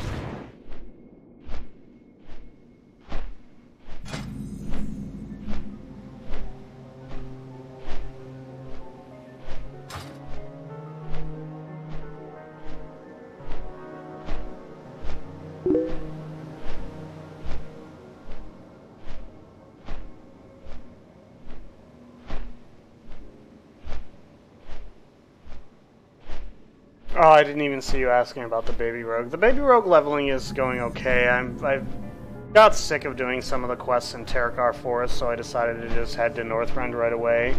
I'm on the Death Knight right now trying to figure out, because, like, if you look at the map here, you can either start in Howling Fjord or Borean Tundra. And I'm trying to figure out, like, with this character, I've already leveled in Northrend, so I'm trying to figure out which area this character started from, so I can start from the other area on the rogue, just for a little bit of variety. I think I started in Howling Fjord on the rogue, because I like Howling Fjord a little better than Borean Tundra. And I like Grizzly Hills more than Dragonblight. Like, you have one path to go from here to here. Grizzly Hills isn't gonna, I don't think it'll carry you. Well, actually, it transitions into Zuldrak, okay. And from Zuldrak, you can go to Thorn Peak, Ice Crown.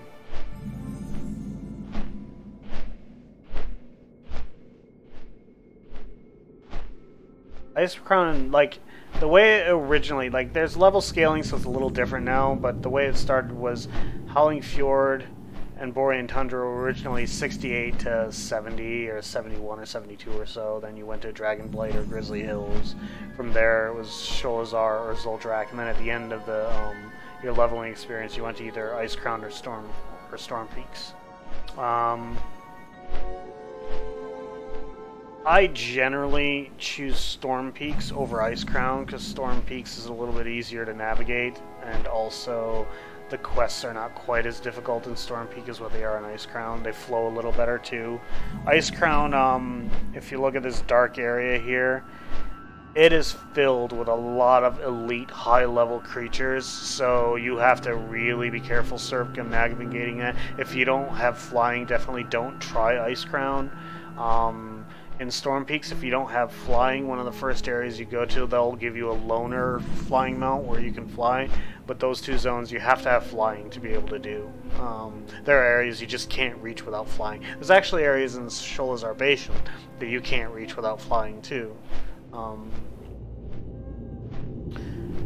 But the areas you can't reach without flying in Sholazar were originally high-level areas. When Wrath of the Lich King first came out, you couldn't fly in Northrend until level 78, and the level cap was 80. So you had to do everything on the ground until that point.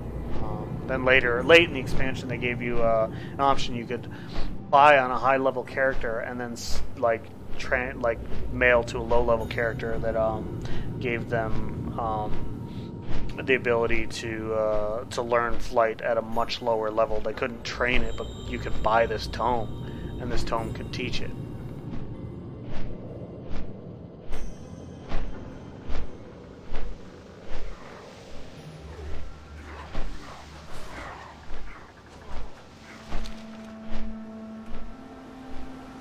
I can't remember if I did Howling Fjord or this one. I just have to go to the starting quest hub of the two zones and see which one is offering quests. I don't think I went to the right starting quest zone in Howling Fjord. Come to think of it, I vaguely remember doing quests over here.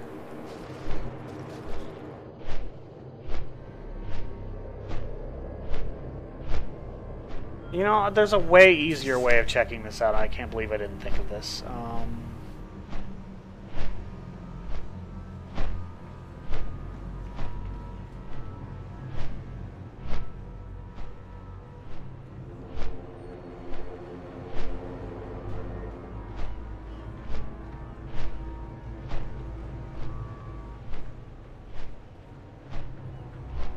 I only have a couple quest lines.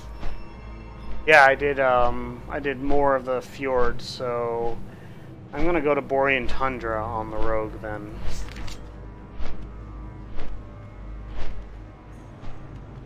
Where is the inn so I can log out?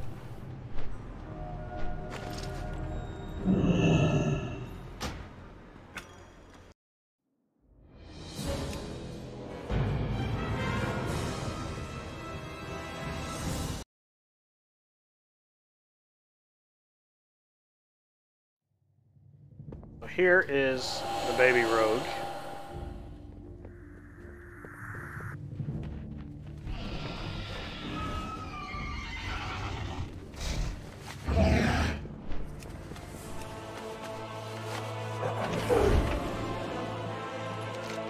Now I forget to go to Borean Tundra whether I have to go from Stormwind or...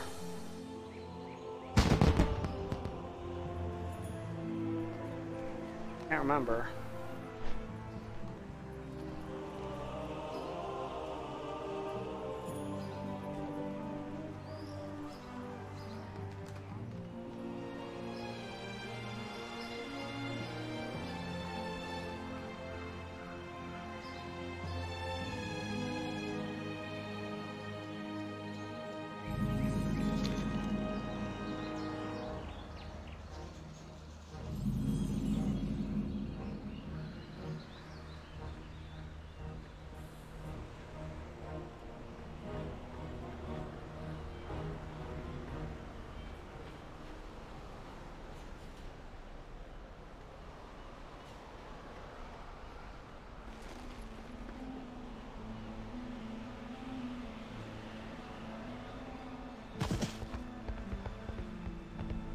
Hello.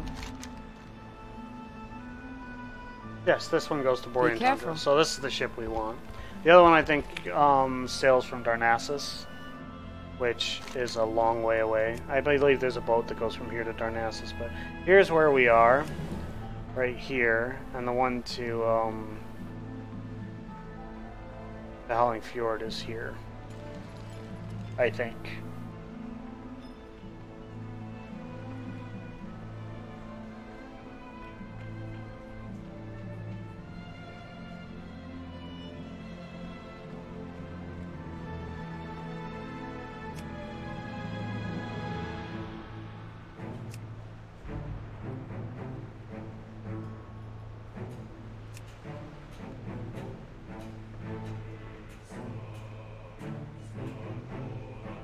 Tolbarad. Good old Tolbarad.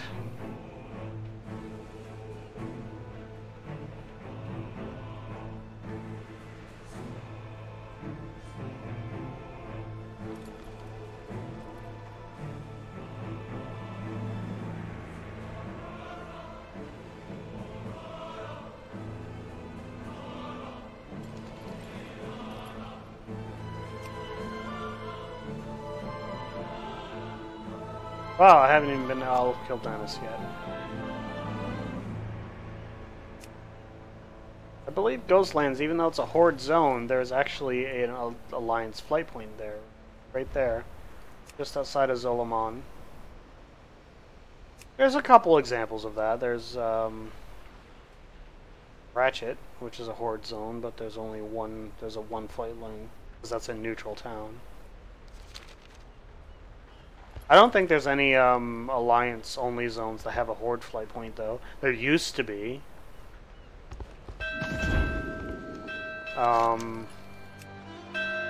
There used to be a Horde flight point right here. Led through to Deadwind Pass. Right around the border between Duskwood and Deadwind Pass. Another Alliance zone. Let's see. Wetlands, there's no Horde flight points here.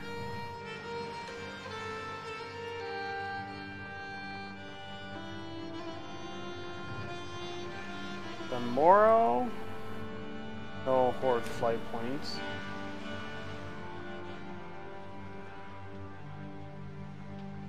Westfall, no Horde flight points. I know there's none in Teldrassil, or Blood Mist, or Azure Mist. Yeah, there are Horde zones that have an Alliance flight point, but no Alliance zones that have a Horde flight point.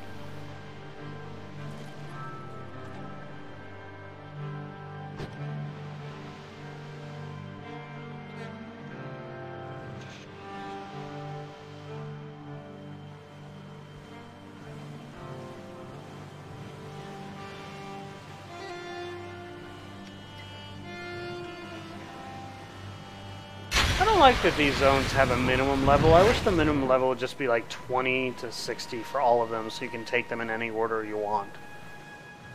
You still have to follow a sequence, so there's not as much variety on new characters just because of that. You still have to follow a prescribed path through the continent. Or one of multiple prescribed paths.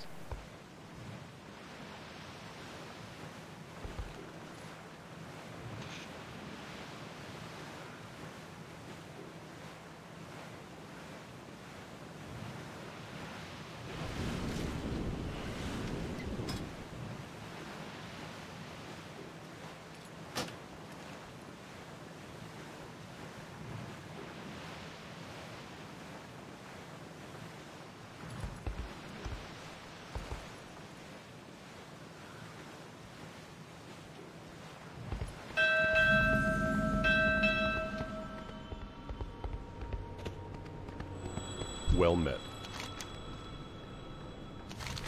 Go with honor, friend.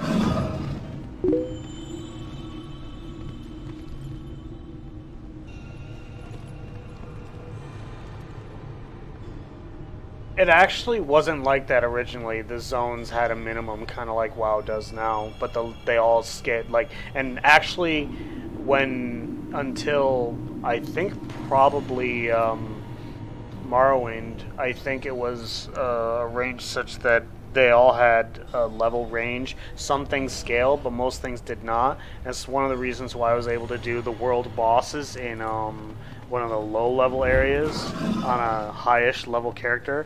Still nearly killed me. But yeah, it wasn't always that way. That's Careful. A more recent development in ESO. And I like this is a more recent development in WoW too. Like the Fel Reaver is level 70, It might be level 80 I now. supply only the finest goods. I don't know about the Fell Reaver.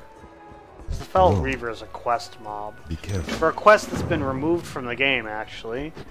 So...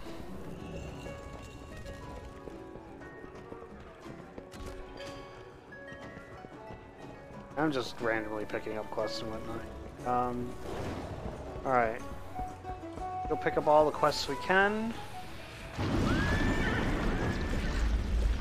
Let's fly to Dalaran. Do the easy quest first. Light bless you.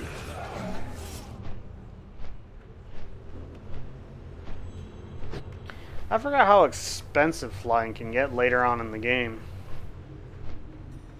2 gold is a lot just to be ferried someplace.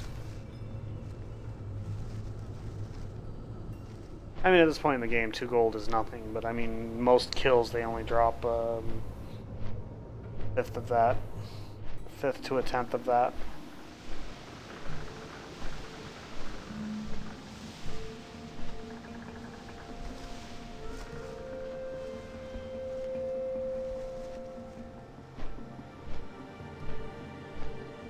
How much gold do I have?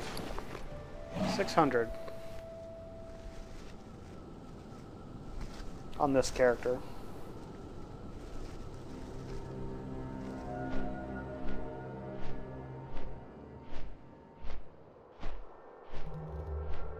There are a lot of things I like about ESO. ESO does MMOs about as well as you can do on a console. For the most part, most MMOs, just the whole format doesn't work well on a console. But ZeniMax Online do a pretty good job with that.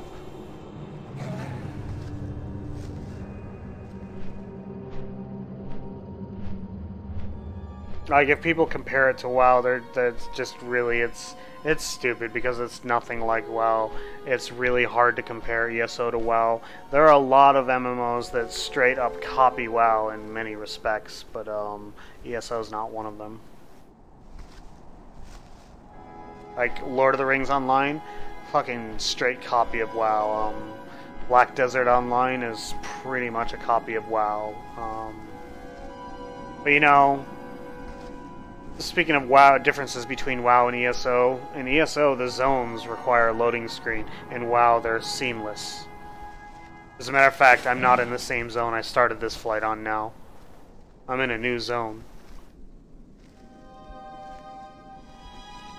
Like, this whole continent is all seamless. There will be no loading screens anywhere on it.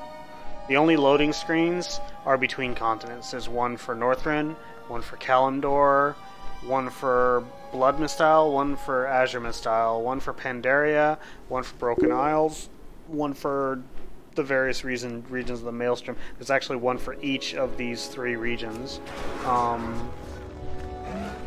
There's one for the Eastern Kingdom.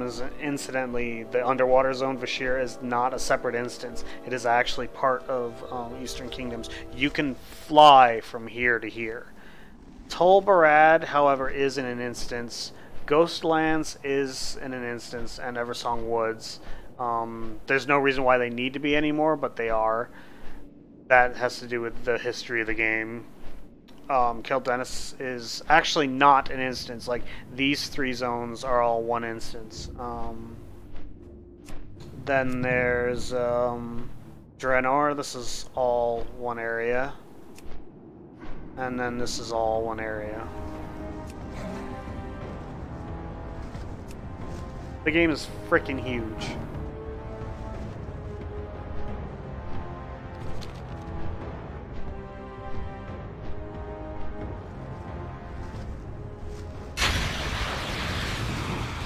I tried it one day, like I actually walked on foot at normal running speed, not even mounted, just normal running speed, taking a path that started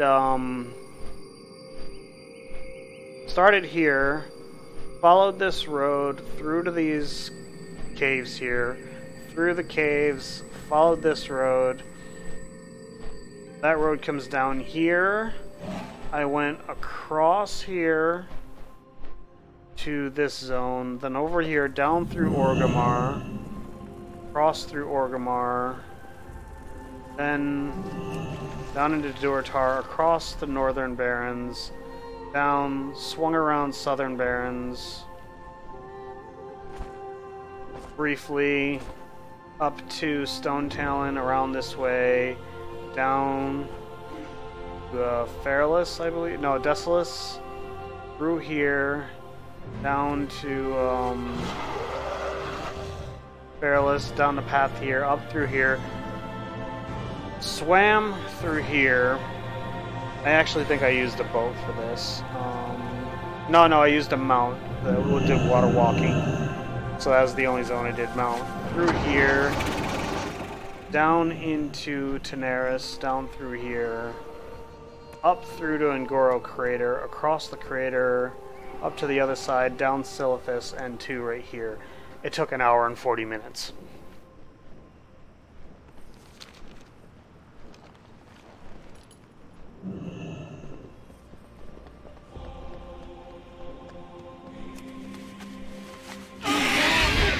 Incidentally, the Dalaran you saw me on, my high-level rogue, probably last night, is not the same Dalaran as this. For starters, this is all a building right here.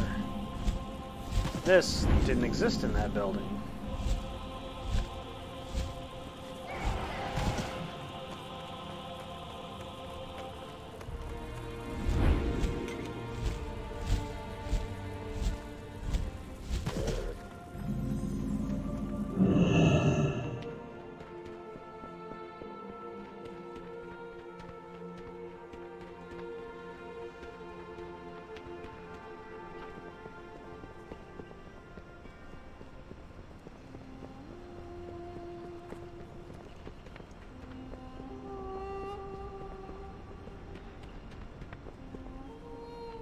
Hello.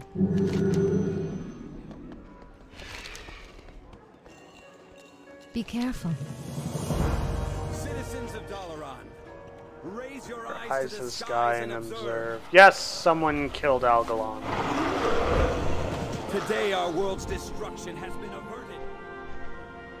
At least they don't make it yell to the entire zone anymore. My god, that was annoying. Need help?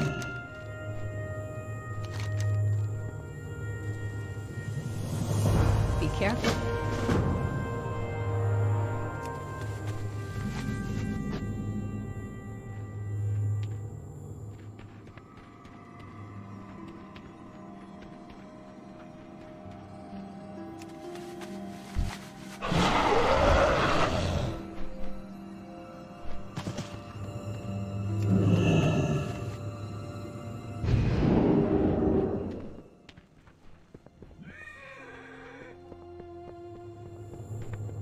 King's honor, friend. Farewell.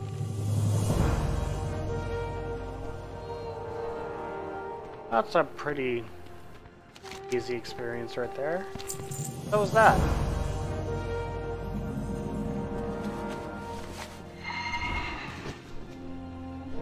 Now let's go back to Borean Tundra. You know, I'm actually thinking about logging onto my high-level rogue and doing some time-walking dungeons. Time-walking dungeons are kind of interesting because what they do is they, instead of scaling content up to you, they scale you down to the content.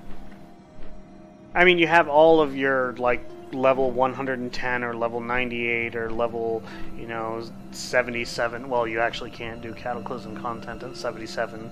You'd have to be 80 plus.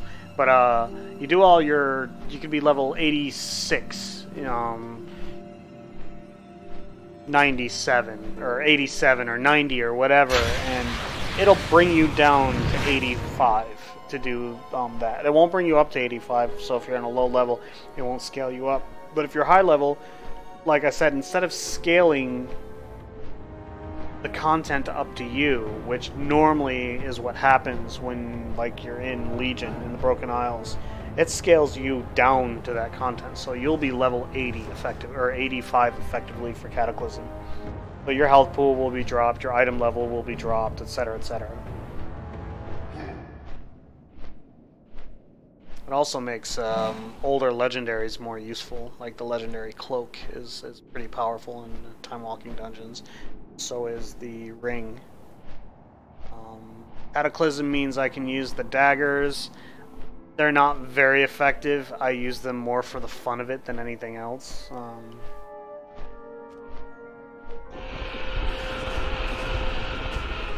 I might go assassination for that, just so I can use the daggers. They're pretty good for assassination rogues. The daggers worked with all three specs. It had the main hand one has a special equip effect on it to make it work with outlaw. It's because of changes in the way the game works, it's far less effective than it originally was, but the proc rate for the legendary was really low for outlaw, or well, back then it was combat. For combat rogues, because the proc was really powerful for combat rogues, so assassination and subtlety rogues would see it proc several times in a fight, and a rogue it might proc twice. And when it did, oh boy.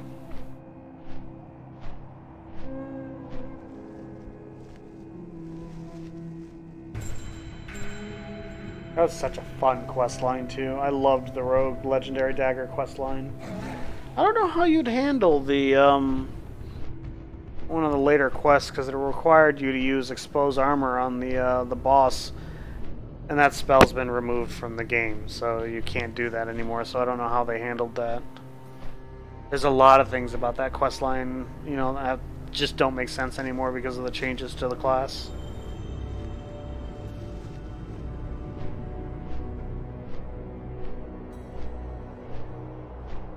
What else did, I'm trying to remember the other quest lines. Because the quest line had you as a rogue try and kill some pretty powerful elites using all the tools in the rogue toolkit, and it was really challenging at the time.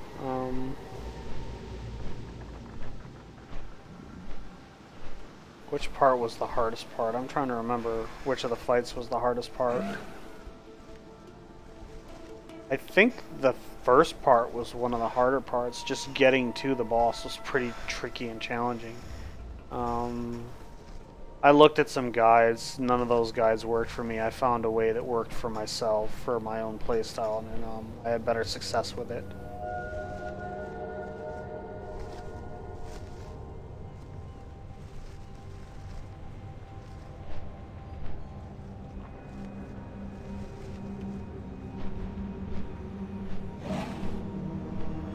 I'm going to actually do a time-walking dungeon on my high-level rogue, just because that's, you know, I may as well. It's fun.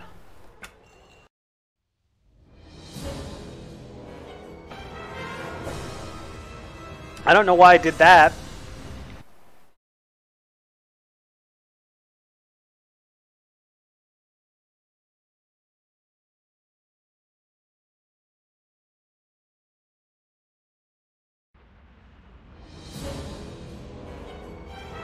I really didn't feel like entering my password again, so I just completely exited the game and started it over. I just wanted to change realms. I didn't want to back out to the login screen. This is not the baby rogue. This is the adult rogue. This is my main character, who apparently is an Orgrimmar.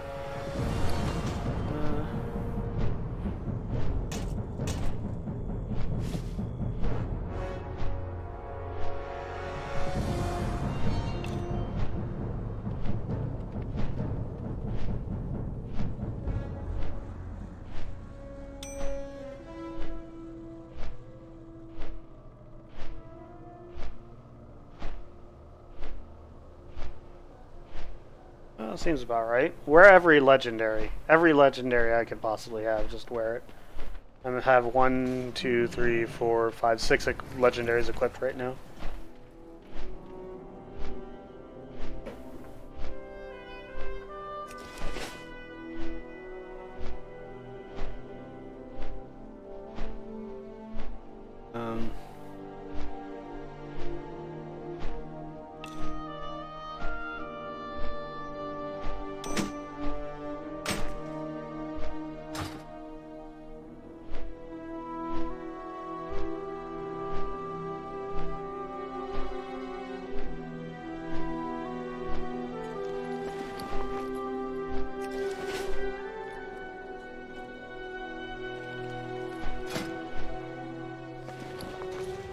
I should give you an idea how powerful this ring was. We use this rings at level 100. I'm level 110, and my item level normally is 895, and this ring is 795. Like 100 item levels. But we're talking about 10 levels, you know.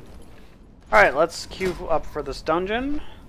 Not a random Legion Heroic, but a random Cataclysm Time Walking, right? It is Cataclysm, right? Yep. So, let's find a group.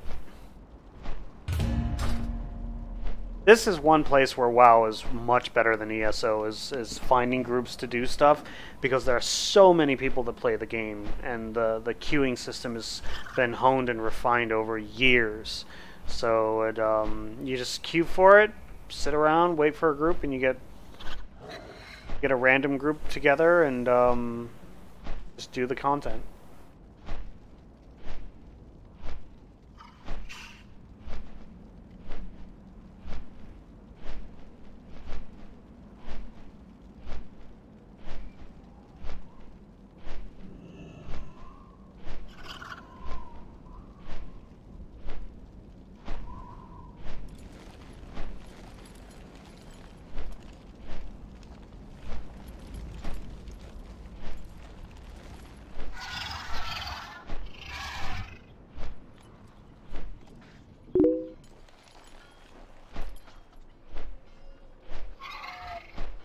Yeah, that's what I mean. Like, it can take a long time in WoW, but I mean, the queue is 7 minutes. That's the DPS queue in WoW, 7 minutes for, like, this specific type of dungeon. It's usually anywhere from 5 to 10 minutes.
Well, someone made a Death Knight.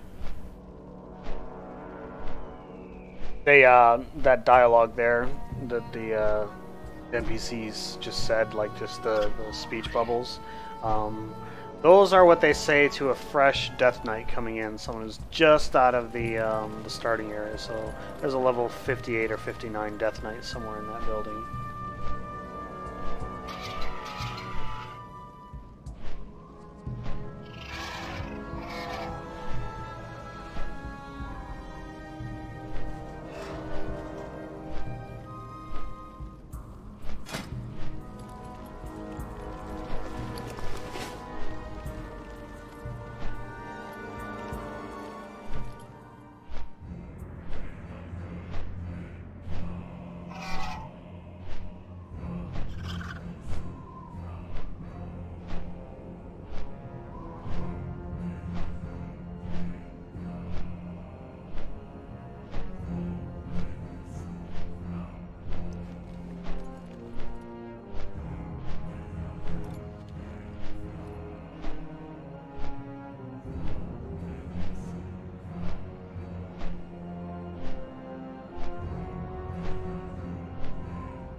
Fight!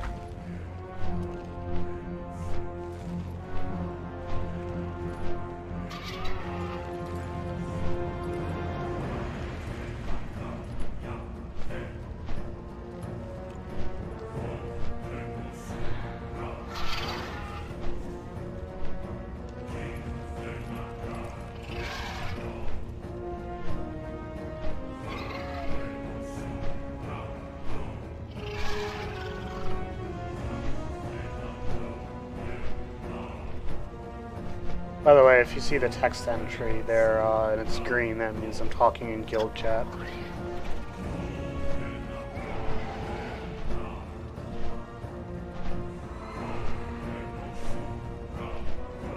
That's why the Legion logo there, it covers up guild chat.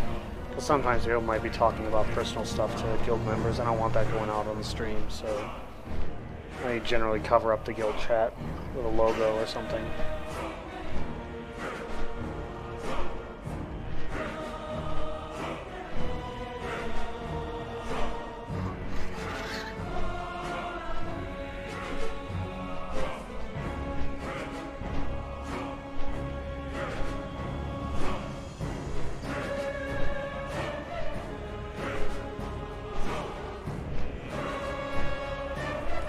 That's right, I was gonna go assassination, wasn't I?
I like that you can do per spec transmog now.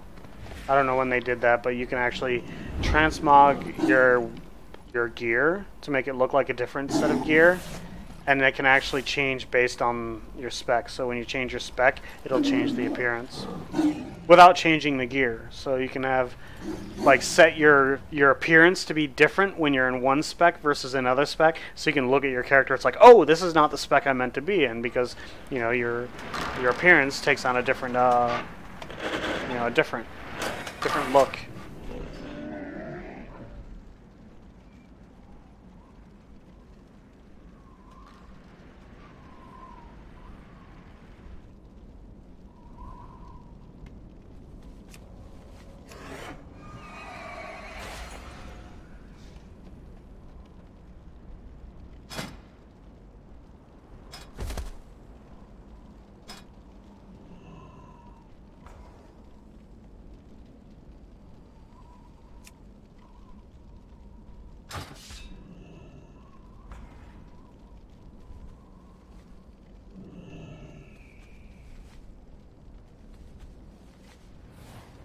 Excuse me.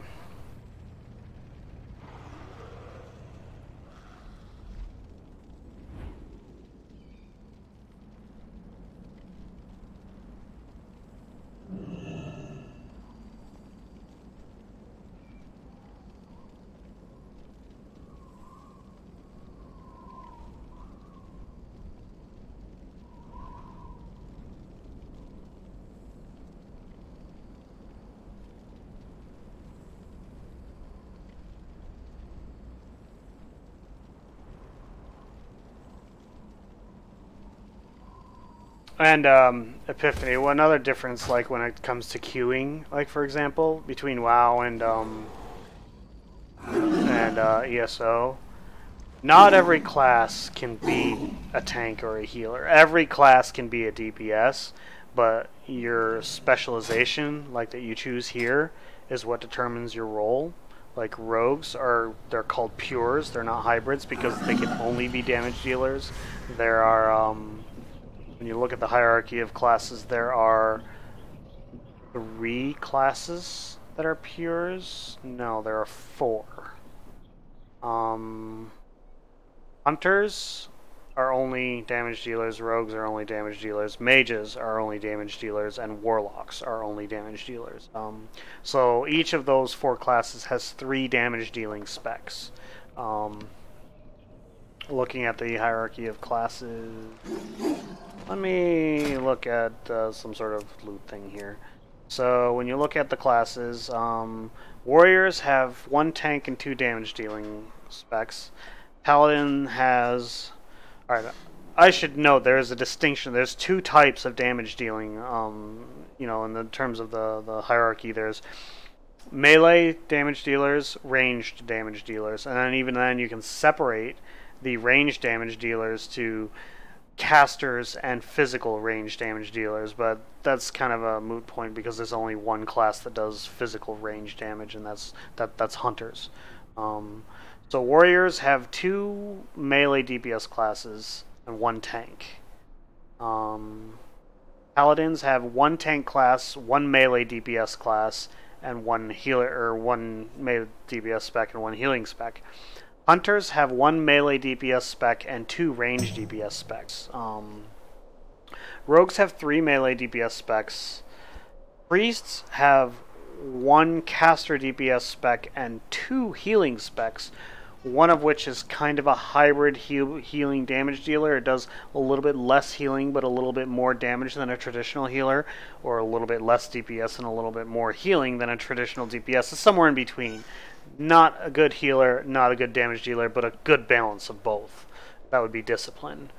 Death Knights have 1 tanking spec and 2 melee DPS specs. Shaman have 1 caster range DPS spec, 1 melee DPS spec, and 1 healing spec. Mages have 3 caster range DPS specs. Warlocks have 3 caster range DPS specs. Monk have 1 melee DPS spec, 1 tanking spec, and 1 healing spec.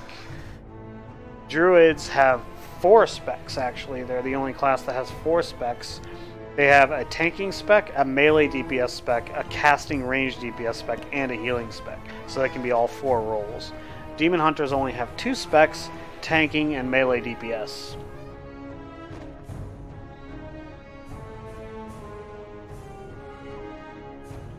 And usually the differences in specs, there's a theme involved.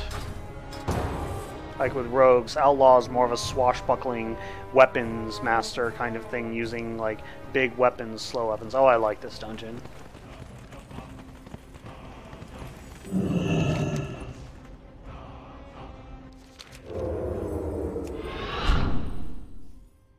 The undying flames are all that remain of this sacred place. I sense much anger here, a seething rage barely held in check. Be on your guard. You must give peace to these lands if you are to face Murozond. Interesting fact. Murozond, the final boss, is actually the guy who was just speaking. Nozdormu is actually Murozond. Murozond is in fact an anagram of Nozdormu. Murozond is Nozdormu, and Nozdormu corrupted or later, and you know when he got corrupted by something, I don't know.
Why are they killing all the trash?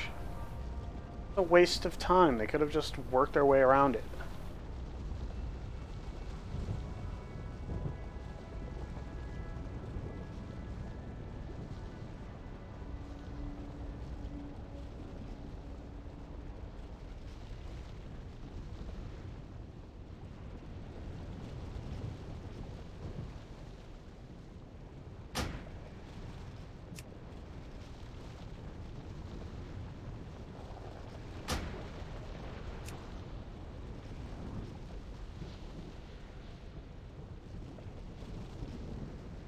Believe me, you can skip all the trash. You don't have to be a rogue to do it.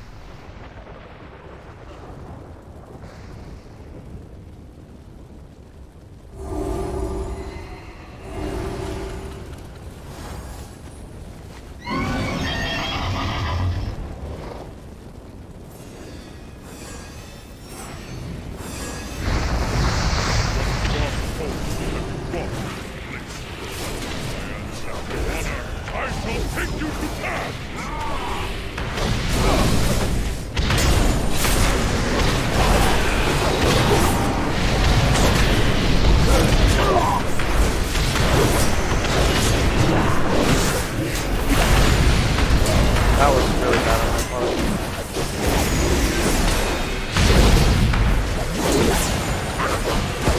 There will be no escape!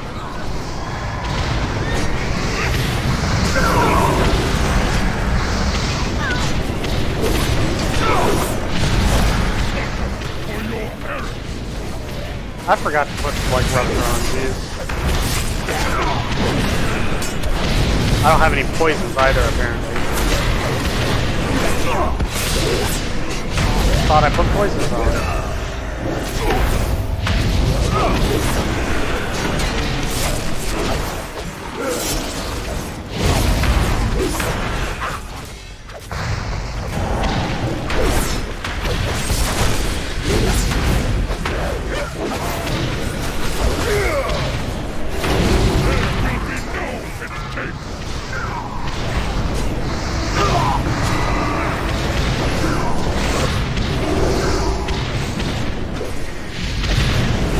I'm gonna die.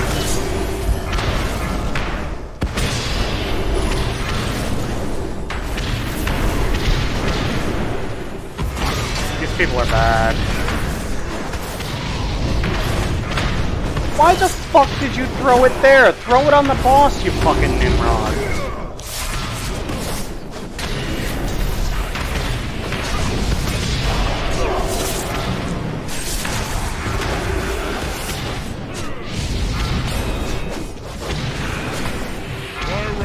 No bounds!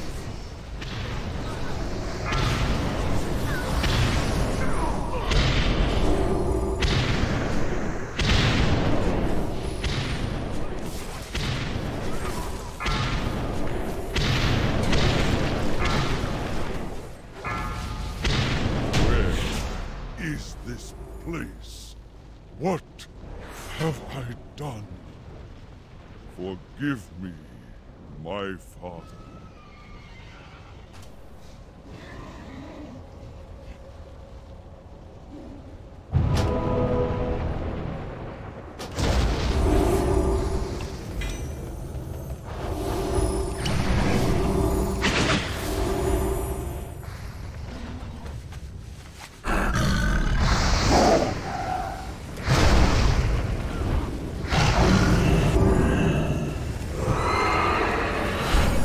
Natural darkness to this place. A perpetual midnight. Oh, a one at a Take time caution, portal. I hate one at a and time do not portals. stray from the light. Whoever was throwing the totems into the lava, did you see them throwing the totem in the lava? What a fucking waste. That's not how you do the fight. That would have been a wipe fest, like back in the day.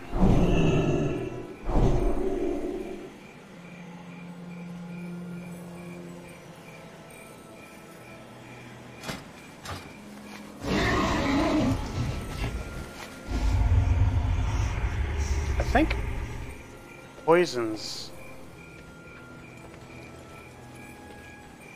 Oh Fucking idiots.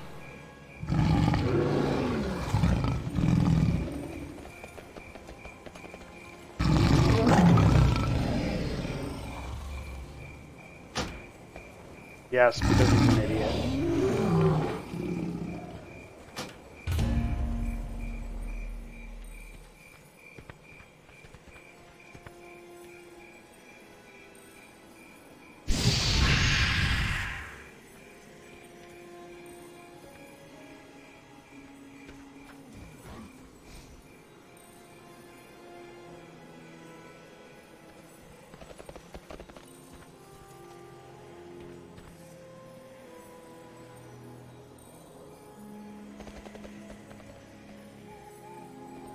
There is nothing left for you here. Nothing but death and sorrow.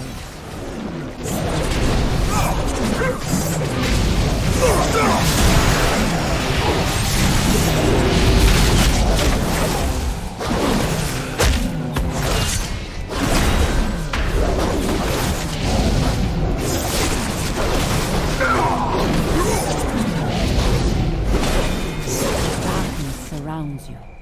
The light of Elune is your only salvation.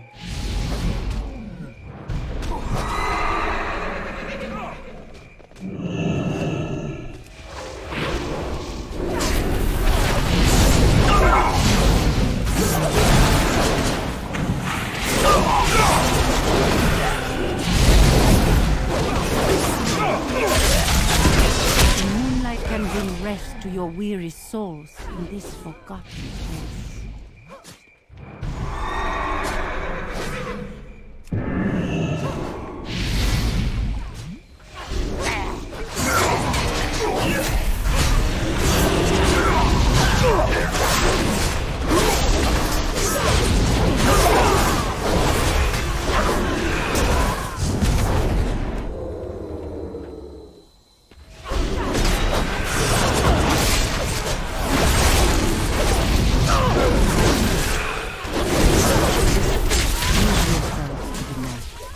Elune will guide you from this mortal prison.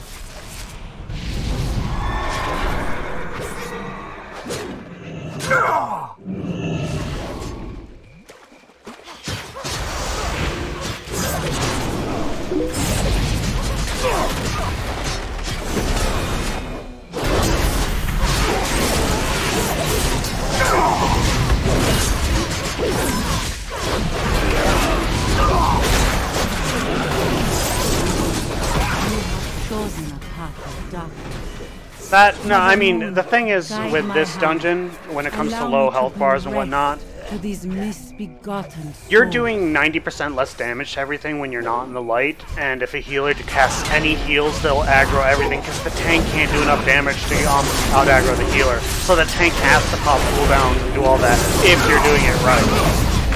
Based on my experience so far, though, is this group isn't doing things right. Like when we were doing the first one, which was Bane, at the Obsidian Dragon kind, they were throwing the totem in the lava. The totem stuns the boss and makes the boss take double damage. Throwing it in the lava is a dumb idea.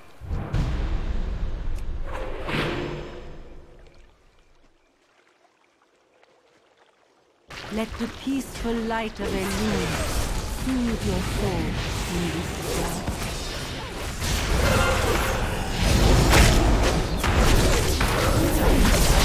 Spear of Elune, drive back the night.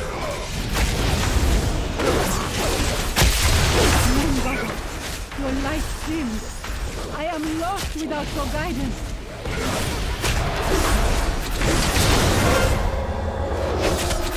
Eyes of night, pierce this darkness!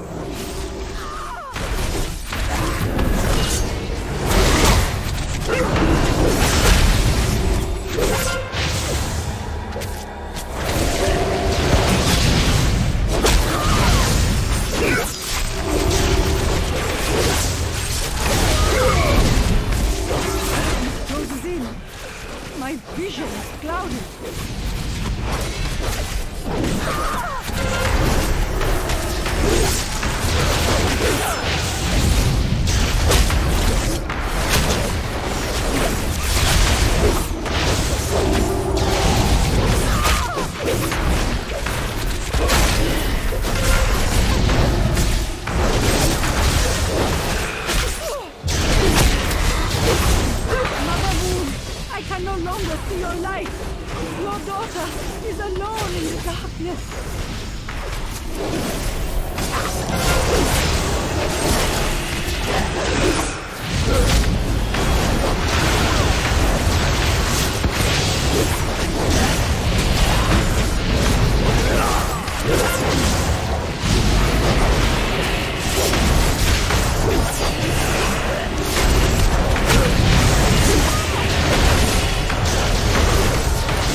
See the light of the moon. It's still exponential. It's just only exponential for the It's beautiful.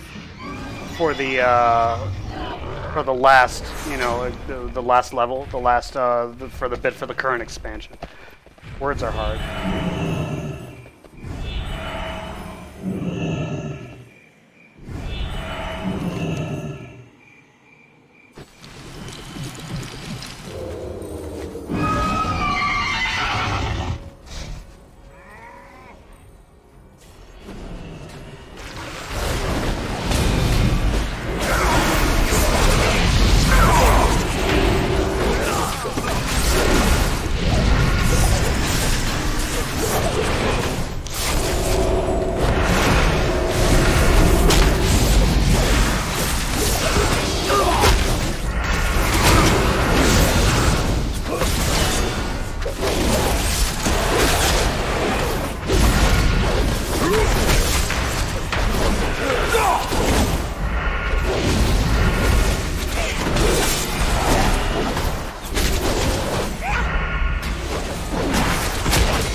I had not seen Doctor. I did not know. You hope for you. Stop me here. Change the fate I worked so tirelessly to weave.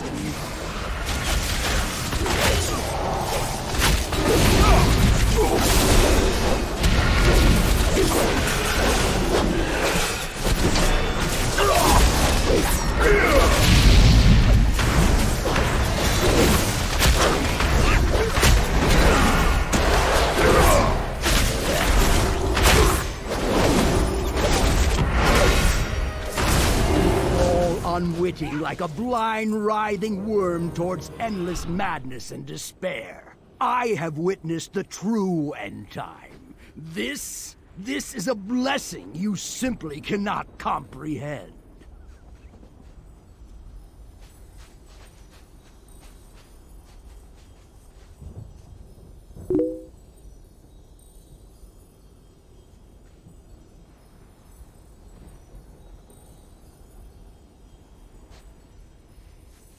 See, Epiphany. There's no totems on any more bosses.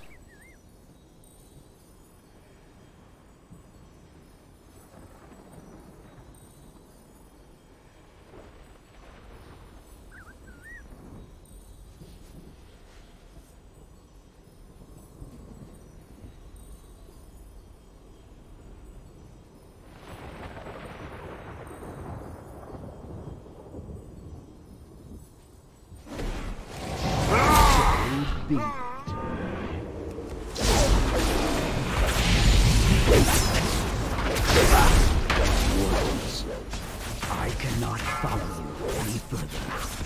Accept my blessing and use the hourglass of time to defeat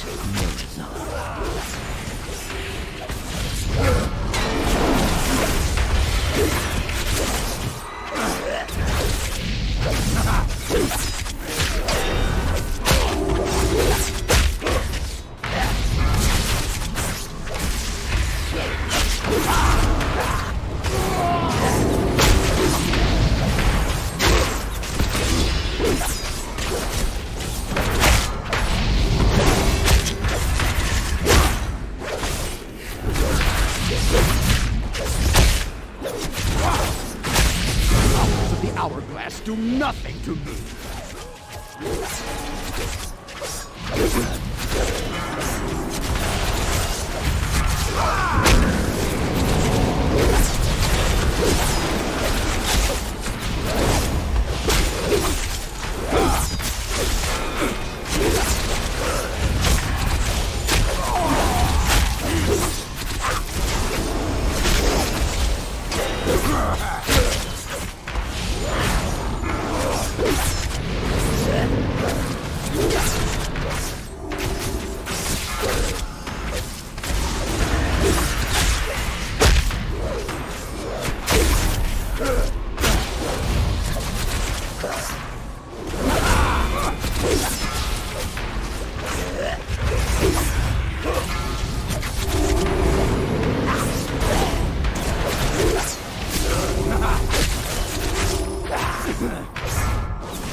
To repeat the same action and expect different results is madness.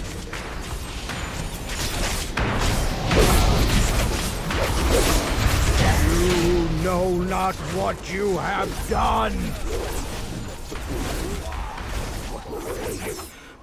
At last it has come to pass. There's no dagger boss. My demise. The loop is closed. My future self will cause no more harm. Still, in time, I will fall to madness. And you, heroes, will vanquish me. The cycle will repeat. So it goes. What matters? That's a reference is to that Kurt Vonnegut, by the way. Azeroth did not fall. That we survived to fight another day. All that matters is this moment.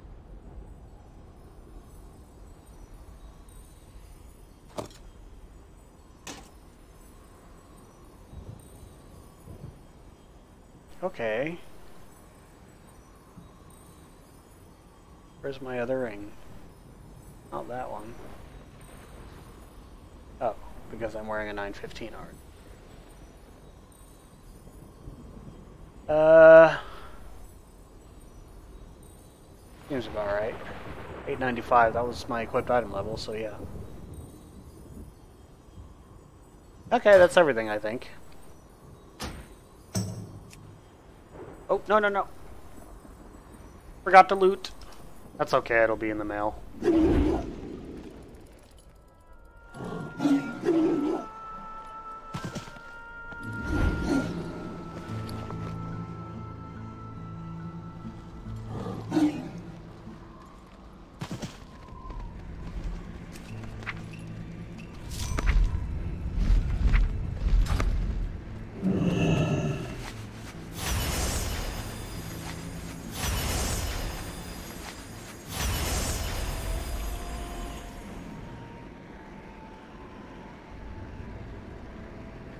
I don't know if that's worth it because of the socket. Haste is also not very good for me. Versatility is better than Mastery too. I don't know if that's worth 20 item levels. And a socket.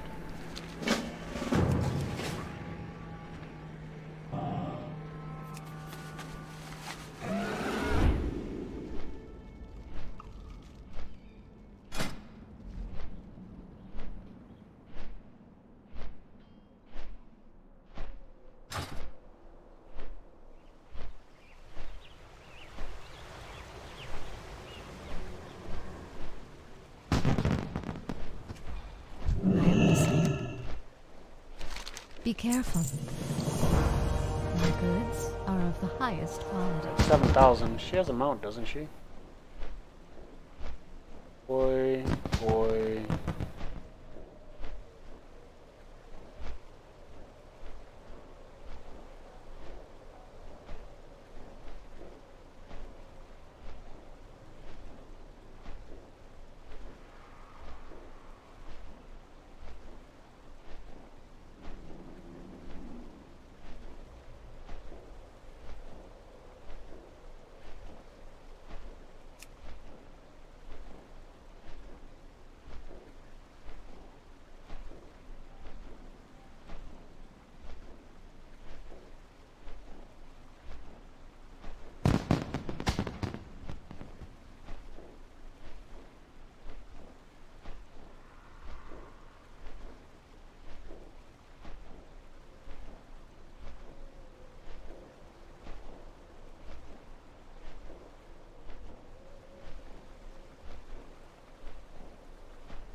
I bet this kills you.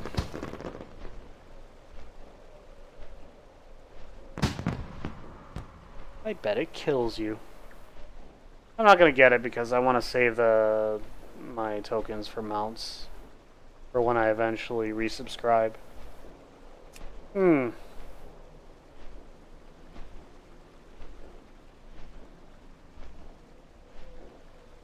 Let's look at my heirlooms here.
It can be.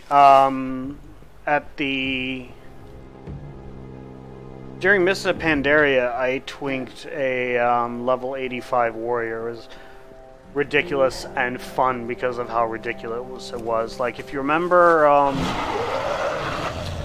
archaeology, you could occasionally get decent weapons, and they're decent starter weapons, and generally speaking with archaeology, by the time you get them, you know, by the time you farm enough archaeology to get the rare, you've already got better, but they're good because they're account bound, they're good for alts, but more importantly, they're the equivalent of dungeons or early raid, pre-raid gear, but you can use them one level higher than the level cap of the previous expansion. So for example, the level 90 heroic dungeons, all the gear that dropped was item level 463 blue.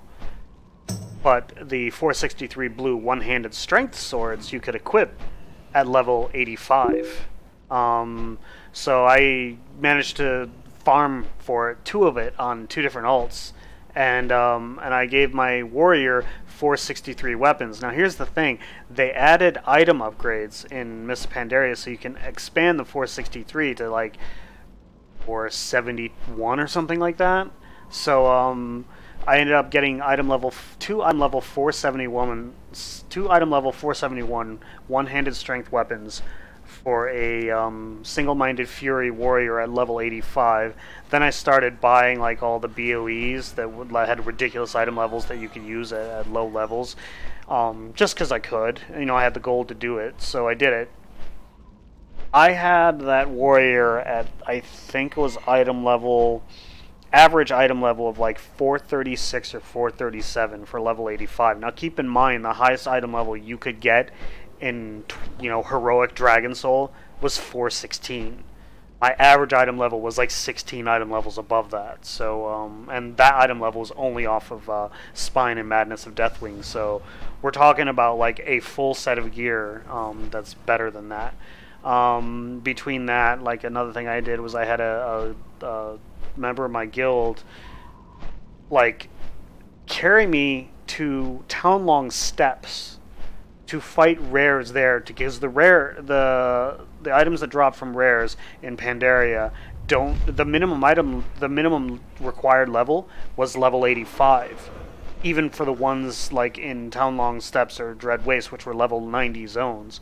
So I had a guildie like just sit there, let me tag it, and then kill the rare for me, and then I looted the items. Like I looked up what I wanted and did all this just to like twink this like warrior up to ridiculous degrees.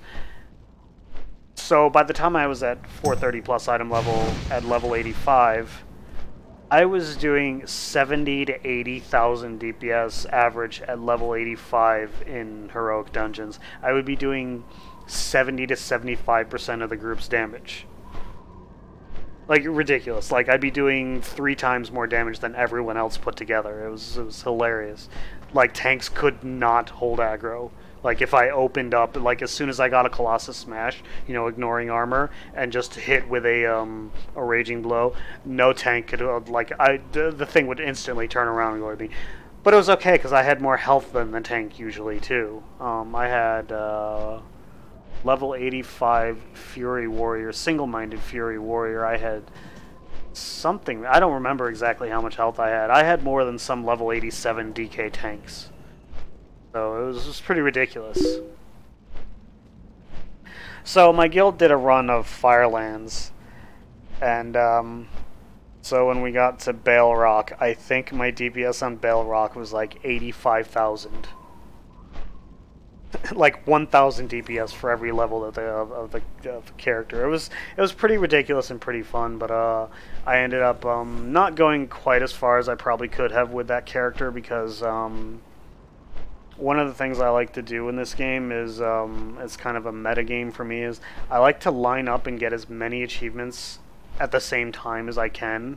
Like one of the ones that I've done before is.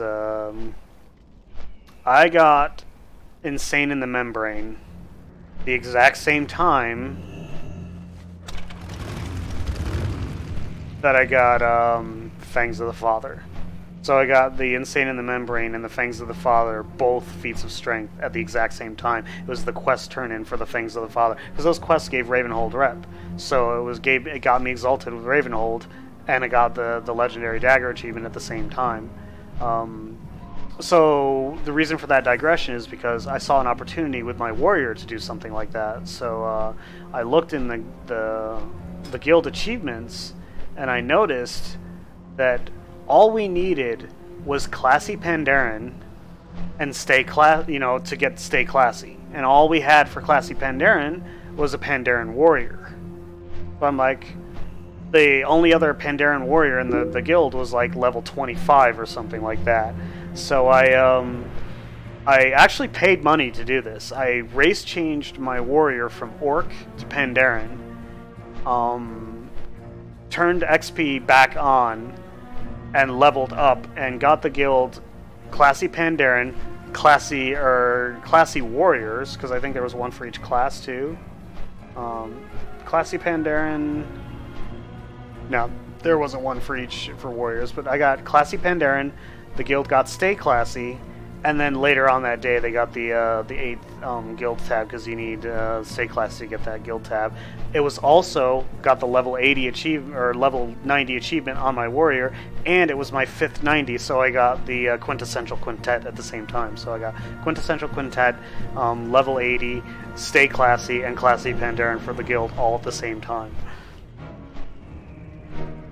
It's just something I like to do to pass the time, to make things interesting, and I sometimes do it in other games too. It's a little harder in other games because you can really plan out how you do these achievements in WoW.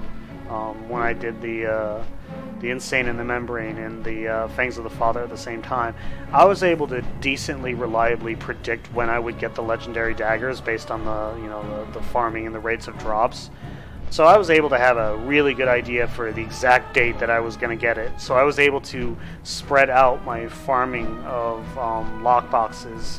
I would set aside a goal each weekend and say I'm getting 35 lockboxes this Saturday and 35 on Sunday or something like that. And I did that like every week or a little bit every day or something like that. And I set goals to make sure my rep was progressing along at a predictable rate. And once I got everything that I needed and got the Ravenhold rep to exactly to the point where that quest turn-in would do it, and just planned it around that.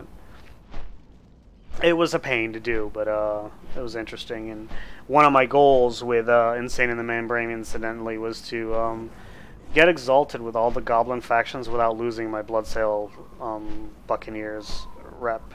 Unfortunately, I have since lost some of that Bloodsail Buccaneers rep because I got friendly with them during Wrath of the Lich King. So when they revamped everything in Cataclysm, I had to redo a lot of the quests in the Cape of Stranglethorn, and because I wanted to see what the new quests were like.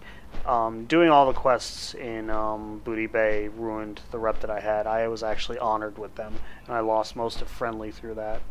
But I still maintained that rep and got exalted with all the all the Steam Weedle Cartel, because I farmed that rep in Teneris. Many hours farming that rep.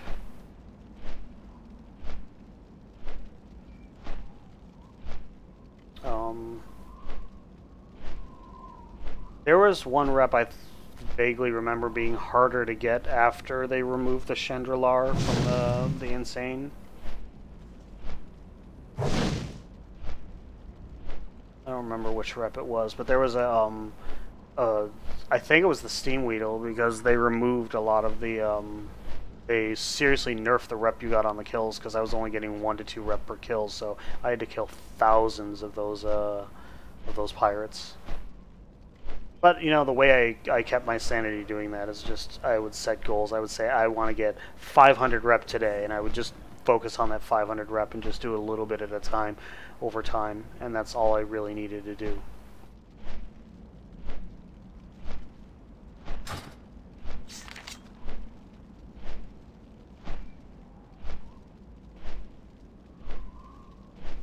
And also on the subject of twinking, I actually did that a little bit with my hunter too. I did something very similar, because I believe there was a weapon that you get through for hunters through archaeology, so I did that with my hunter too. Neither of them have retained that twink status, because I ended up leveling them both.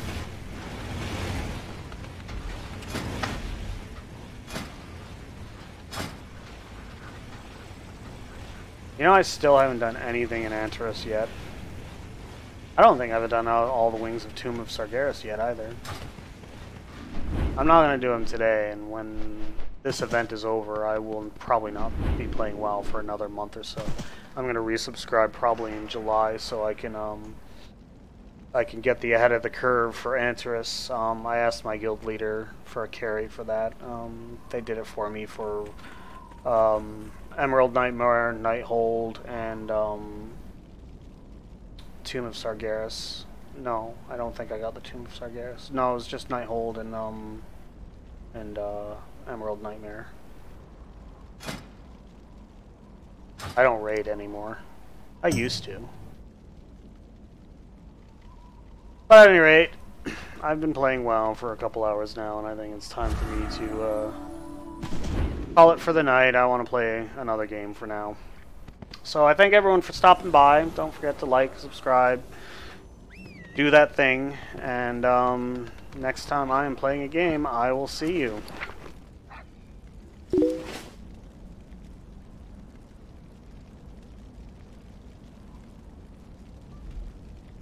Yeah, like I said, twinking is just one of those things you do. It's fun just because. But you have a good night. Devilous Wolf? Why you're named Devilous Wolf? Because of Worgen? I don't know, maybe coincidence. You have a good night.